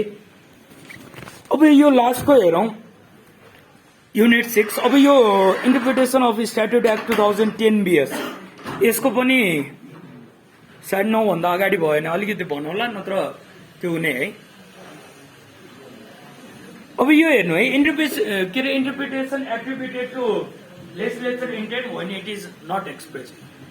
अब यो विधायिका मनसाय एक्सप्रेस रूपमा चाहिँ लेखिएको छ अथवा भनिएको छ भने त हामीले क्लियरली थाहा पाउँछौं यो भनेको के हो भनेर। त्यही अनुसार हामीले चाहिँ यो लिटरल इन्टरप्रिटेसन पनि गर्न सकिने भयो, लजिकल इन्टरप्रिटेसन पनि गर्न सकिने भयो। यदि विधायिका मनसाय चाहिँ कुनै फर्ममा चाहिँ एक्सप्रेस गरिएको देखियो भने त्यो चाहिँ अझै ट्रेस गर्नको लागि। तर अब विधायिका मनसाय के हो भने भनेर हामीलाई चाहिँ थाहा नभएको अवस्थामा हामीले चाहिँ चेक गर्ने एक दुईटा चिजहरू हुन्छन् है। ती चिजहरूलाई चाहिँ हामीले हेरेर विधायिकाको मनसाय यो थियो वा थिएन भनेर चाहिँ थाहा पाउँछौं। जस्तो पहिलो चिज भनेको हामीले चाहिँ अब विधायिका मनसाय कस्तो थियो अथवा के थियो भनेर चेक गर्नको लागि त्यो ऐन अथवा संविधान बन्दै गर्दाखेरि त्यहाँ चाहिँ टेबलिङ भएका बिलहरू अथवा त्यहाँ टेबलिङ भएका बिलमा चाहिँ परेका छलफलहरू, अमेन्डमेन्टका चाहिँ नोसनहरू, त्यहाँ भएका छलफलहरू कमेन्ट्रीहरू चेक गरेर यो चाहिँ विधायिका मनसाय के थियो त यो कानून निर्माण हुने बेलामा त्यो बुझ्छौँ है। तपाईँहरूलाई थाहा छ नि हाम्रो चाहिँ कानून निर्माण हुने बेलामा के प्रक्रिया पार गर्नुपर्छ। हामीले चाहिँ पहिला बिललाई चाहिँ टेबलिङ गर्नुपर्ने अवस्थामा हुन्छ। हामीले अहिलेको हाम्रो देशको कानून अनुसार हेर्ने हो भने यो चाहिँ नेसनल लेभलको ल बनाउनको लागि फेडरलकोमा राष्ट्रिय सभामा पनि यो चाहिँ बिल लान सक्ने भयो, प्रतिनिधि सभामा पनि लान सक्ने भयो। त्यहाँ बिल परिसकेपछि अध्ययनको लागि केही समय छुट्याइएको हुन्छ। त्यसमा फेरि कसैले संशोधन हाल्नुपर्ने अवस्था भयो भने संशोधनको लागि कल गरिएको हुन्छ, छलफलहरू हुन्छ। ती सबै चिजबाट चाहिँ ऐन पास भएको हुन्छ नि। अब यो पार्लियामेन्टमा भएका चिजहरू भनेको जहिले पनि रेकर्डमा हुन्छ। त्यो पार्लियामेन्टमा कुनै सांसदले अलिकति नराम्रो केही बोल्यो अथवा आपत्तिजनक केही चिज बोल्यो भने चाहिँ त्यो संसदको चाहिँ रेकर्डबाट चाहिँ त्यसलाई हटाउनको लागि निवेदन गरिन्छ र हटाउँछ पनि सभामुखले। तपाईँहरूलाई थाहा छ होला यतिसम्मको। नभए चाहिँ ती चिजहरू के हुन्छ भन्दाखेरि रेकर्डमा बसिरह्यो र पछि चाहिँ कुनै दिनमा हामीलाई चाहिँ यो लेजिस्लेटिभ इन्टेन्ट के थियो त भनेर चेक गर्ने बेलामा ठ्याक्कै एक्सप्रेस फर्ममा नआएको बेलामा यी चिजलाई हेर्न सकिने भयो। बुझ्नुहुन्छ? त्यो भएर त्यति बेला ल बन्ने बेलामा कस्ता छलफल भएका थिए, अमेन्डमेन्टको नोसन आएको थियो कि नै, त्यो नोसनलाई चाहिँ कतिले सपोर्ट गरेका थिए, कतिले खारेज गरेका थिए लगायतका चिजहरू हेरिने भयो है। कतिले पास भएको थियो त्यो चिज। अब अर्को भनेको यो चाहिँ हामीले के अरे कम्प्लायन्सको पोसिबिलिटी र इम्पोसिबिलिटी हेर्छौँ। कुनै पनि चिज अब कानून त बनेर आएको छ, त्यसले के दिएको हुन्छ भन्दाखेरि ड्युटी त कुनै न कुनै एस्पेक्टमा त दिएको हुन्छ नि। त्यो ड्युटी भनेको व्यक्तिको लागि पनि हुन सक्छ, राज्यको लागि पनि हुन सक्छ हैन। राज्यले पनि कहिलेकाहीँ व्यक्तिको अधिकारलाई चाहिँ पूरा गर्नको लागि दायित्व बोकेको हुन सक्छ। कहिलेकाहीँ एउटा व्यक्तिको अधिकारको लागि अर्को व्यक्तिसँग पनि त्यो चाहिँ करेस्पोन्डिङ ड्युटी हुन सक्छ। अब हामीले लेजिस्लेटिभ इन्टेन्ट चेक गर्दै गर्दाखेरि केलाई पनि चेक गर्छौँ भन्दाखेरि अब चाहिँ यो ड्युटीलाई पनि गएर चेक गर्छौँ। अब त्यो चाहिँ पूरा गर्न सक्ने अवस्थाको छ कि नै त? यो चाहिँ कम्प्लायन्स भित्रको चिज छ कि इम्पोसिबिलिटी अफ कम्प्लायन्स छ त? अब यो पूरा गर्नै नसकिने चिज छ भने लेजिस्लेटरले त्यो सोचेर बनाएको कानून होला अथवा विधायिका मनसाय यो थियो भनेर हामीले परिकल्पना गर्न सक्छौँ त? सक्दैनौँ नि। कुनै चिज राज्यले चाहिँ पुरै गर्न नसक्ने अवस्थाको छ, कानून निर्माण भयो, त्यो कानूनमा चाहिँ अब ठ्याक्कै विधायिका मनसाय के थियो भनेर थाहा भएन, त्यो चाहिँ ट्रेस गर्नुपर्ने अवस्था भयो। अब त्यसको एकभन्दा बढी चाहिँ तरिकाले इन्टरप्रेट गर्न सकिने भयो। एउटा तरिकाले हामीले हेर्ने हो भने चाहिँ इम्पोसिबिलिटी अफ कम्प्लायन्स हुने भयो। यतिसम्म व्याख्या गरिदिँदाखेरि त यो चिज त पुरा गर्नै सक्दैन सरकारले। एकछिनलाई मान्नु है, यो इन्टरप्रिटेसन एकदमै हामी चाहिँ गएर फ्लेक्सिबल टर्ममा गरिदिँदाखेरि राज्यले अब त्यो काम पुरा गर्नै सक्दैन। त्यो अवस्थामा त विधायिकाले त्यस्तो कानून त बनाउने सोचेन होला नि। त्यो भएर हामीले जहिले पनि केलाई हेर्छौँ भन्दाखेरि पोसिबिलिटी अफ कम्प्लायन्सलाई हेर्छौँ, पुरा गर्न सक्ने अवस्था छ कि छैन। निर्माण भएका कानून र त्यसले चाहिँ दिने अधिकार र दायित्वहरू भनेको जहिले पनि पुरा हुन सक्ने हुनुपर्छ। तपाईँहरूले कन्ट्र्याक्टमा पनि पढ्नु भएको छ नि, यो चाहिँ इम्पोसिबिलिटी अफ कम्प्लायन्स भयो भने त्यो करार चाहिँ मान्ने नै हुँदैन। पढ्नु भएको छ है? कन्ट्र्याक्ट ल त पढ्नु भयो कि यही इयर हो? पढ्नु भयो है फर्स्ट इयरमा? अब त्यो करारको चाहिँ एउटा बेसिक सिद्धान्त के थियो भन्दाखेरि करार चाहिँ यो चाहिँ पालना गराउन सक्ने अवस्थामै छैन। त्यहाँ चाहिँ एकदमै इम्पोसिबल चिजलाई चाहिँ लिएर आएर करार गरेको छ भने करारले चाहिँ वैधानिकता प्राप्त गर्दैन, करार खारेज हुन्छ। त्यस्तै यहाँ चाहिँ हामीले लेजिस्लेटिभ इन्टेन्टलाई पनि चेक गर्दाखेरि चाहिँ पोसिबिलिटी अफ कम्प्लायन्स हेर्यौँ है। पुरा गर्न सक्ने अवस्थामा छ भने त्यो चाहिँ त्यही नै हो लेजिस्लेटिभ इन्टेन्ट। पुरा गर्न नसक्ने अवस्थामा छ भने लेजिस्लेटिभ इन्टेन्ट चाहिँ त्यसरी अधिकार दिनेमा चाहिँ हुन सक्दैन हुन्छ। बुझ्नुभयो है? यो चाहिँ अब लेजिस्लेचरले चाहिँ एक्सप्रेस रूपमा नभनेको बेलामा हामीले चाहिँ पत्ता लगाउने चिज भयो। अब यो के अरे यो तपाईँहरूको चाहिँ के अरे सिलेबसमा यो कमेन्समेन्ट रिपिल र रिभाइभल अफ लेजिस्लेसन भन्ने छ नि, यो एउटा अगाडिको चाहिँ मैले तपाईँहरूलाई अघि नै भन्न छुटाएँ। जस्तो डिफ्रेन्ट पार्ट अफ स्ट्याट्युट्स भनेर जुन भन्छ नि, कानुनको चाहिँ डिफ्रेन्ट पार्टहरू टाइटलदेखि लिएर तलसम्मका चिज, यसमा कुनै पनि टेक्निकल चिजहरू छैन। यो तपाईँहरूले चाहिँ हेर्ने बित्तिकै बुझिहाल्नुहुन्छ। नभए भोलि सानो नोट बनाएर म ल्याइदिउँला, त्यो चाहिँ तपाईँहरू कलेक्ट गर्नु। थोरै एउटा चाहिँ बुझ्नुपर्ने तपाईँहरूले चिज 2 मिनट है, 2 मिनट मात्रै बुझ्नुपर्ने चिज यो चाहिँ कमेन्समेन्ट रिपिल र रिभाइभल अफ लेजिस्लेसन भन्छ है। ऐनको चाहिँ सुरुवात, ऐनको प्रारम्भ, ऐनको खारेजी के अरे खारेजी र ऐनको चाहिँ पुनर्जीवन अथवा पुनर्जागरण भन्छ नि। यो म तपाईँहरूलाई थोरै भनिदिन्छु है। यो चाहिँ हाम्रो कमेन्समेन्ट रिपिल र यो रिभाइभलको बारेमा चाहिँ नेपालको कानून व्याख्या सम्बन्धी ऐन 2010 ले चाहिँ कुरा गरेको छ। यो आज तपाईँहरूले चाहिँ घरमा पोसिबल हुन्छ भने थोरै सानो छ त्यो एकचोटि चेक गर्नु है। अब यो कुनै पनि ऐनको चाहिँ कमेन्समेन्टको सन्दर्भमा यो चाहिँ हाम्रो कानून व्याख्या सम्बन्धी ऐनले के भन्छ भन्दाखेरि ऐन चाहिँ लागू हुने मिति भनेको अहिलेको सन्दर्भमा गणतन्त्र आएपछि चाहिँ राष्ट्रपतिले प्रमाणितकरण गरेको मितिबाट चाहिँ ऐन लागू हुन्छ भन्छ। बुझ्दै हुनुहुन्छ? कमेन्समेन्ट अफ यो चाहिँ एक्ट कहिले हुँदो रहेछ भन्दाखेरि राष्ट्रपतिले प्रमाणीकरण गरेको मितिदेखि चाहिँ ऐन लागू भएको मानिन्छ। तर कुनै कुनै अवस्थामा चाहिँ ऐनभित्र नै स्पेशल डेट कोड गरेर हामी चाहिँ यो मितिबाट लाग्ने भन्यो भने फेरि लागू चाहिँ त्यही मितिबाट मात्रै हुन्छ है, जहिले प्रमाणीकरण भएको भए पनि। जस्तो उदाहरणको लागि हेर्नुहुन्छ भने फौजदारी संहिता र देवानी संहिता भनेको अगाडि नै प्रमाणीकरण भए पनि त्यहाँ के लेखिएको थियो भन्दाखेरि 75 भाद्र 1 बाट लागू हुने भन्यो। त्यो भएर ती एक्टको कमेन्समेन्ट कहिले हो भन्दाखेरि 75 भाद्र 1 हो। बुझ्नुभयो? नर्मल अवस्थामा चाहिँ राष्ट्रपतिले प्रमाणीकरण गरेको मितिबाट ऐन लागू हुने बुझिन्छ। ऐनमा नै विशेष व्यवस्था गरेको छ भने त्यो मितिबाट भयो। अब अर्को भनेको रिपिल अफ लेजिस्लेसन है।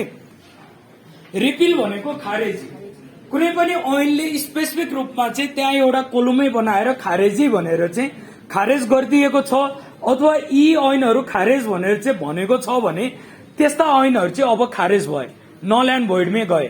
यो पनि हाम्रो चाहिँ कानून व्याख्या सम्बन्धी ऐनले बोलेको छ। तर अब चलिरहेका मुद्दाहरूको सन्दर्भमा र नयाँ आएका कानूनको सन्दर्भमा अब चाहिँ विवाद आउने अवस्थामा क्रिमिनल ल हो भने चाहिँ अहिले पछि बनेको कानून भन्दा चाहिँ चर्को हुने तरिकाले सजाय गरिँदैन।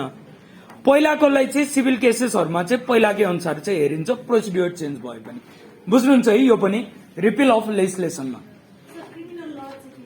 क्रिमिनल लमा चाहिँ यो पछि बनेको कानूनले चाहिँ त्यसलाई कम मात्राको सजाय तोकेको छ भने कम मात्राकै गरिदिन्छ, एक्जिस्टिङ लको अनुसार गरिदिन्छ, चर्को पार्न दिँदैन पहिलाको अहिलेको भन्दा। अब यो अन्तिमको रिभाइभल हेर्नु है। हाम्रो चाहिँ एउटा म्याथमेटिक्समा हुन्छ नि माइनस माइनस भनेको प्लस, लमा चाहिँ त्यो हुँदैन है। कुनै एउटा ऐनलाई खारेज गर्यो, अर्को ऐन आयो, त्यो ऐनलाई पनि खारेज अर्को ऐनले गर्यो भने अगाडिको सुरुवाती ऐन चाहिँ रिभाइभल हुँदैन। यो चाहिँ हाम्रो कानून व्याख्या सम्बन्धी ऐनले पनि भनेको छ है। त्यो भएर एकछिनलाई मान्नु अहिले चाहिँ करार ऐन हिजो हाम्रो 2056 थियो, करार ऐनलाई चाहिँ अब यो के भन्छ देवानी संहिताले खारेज गरिदियो।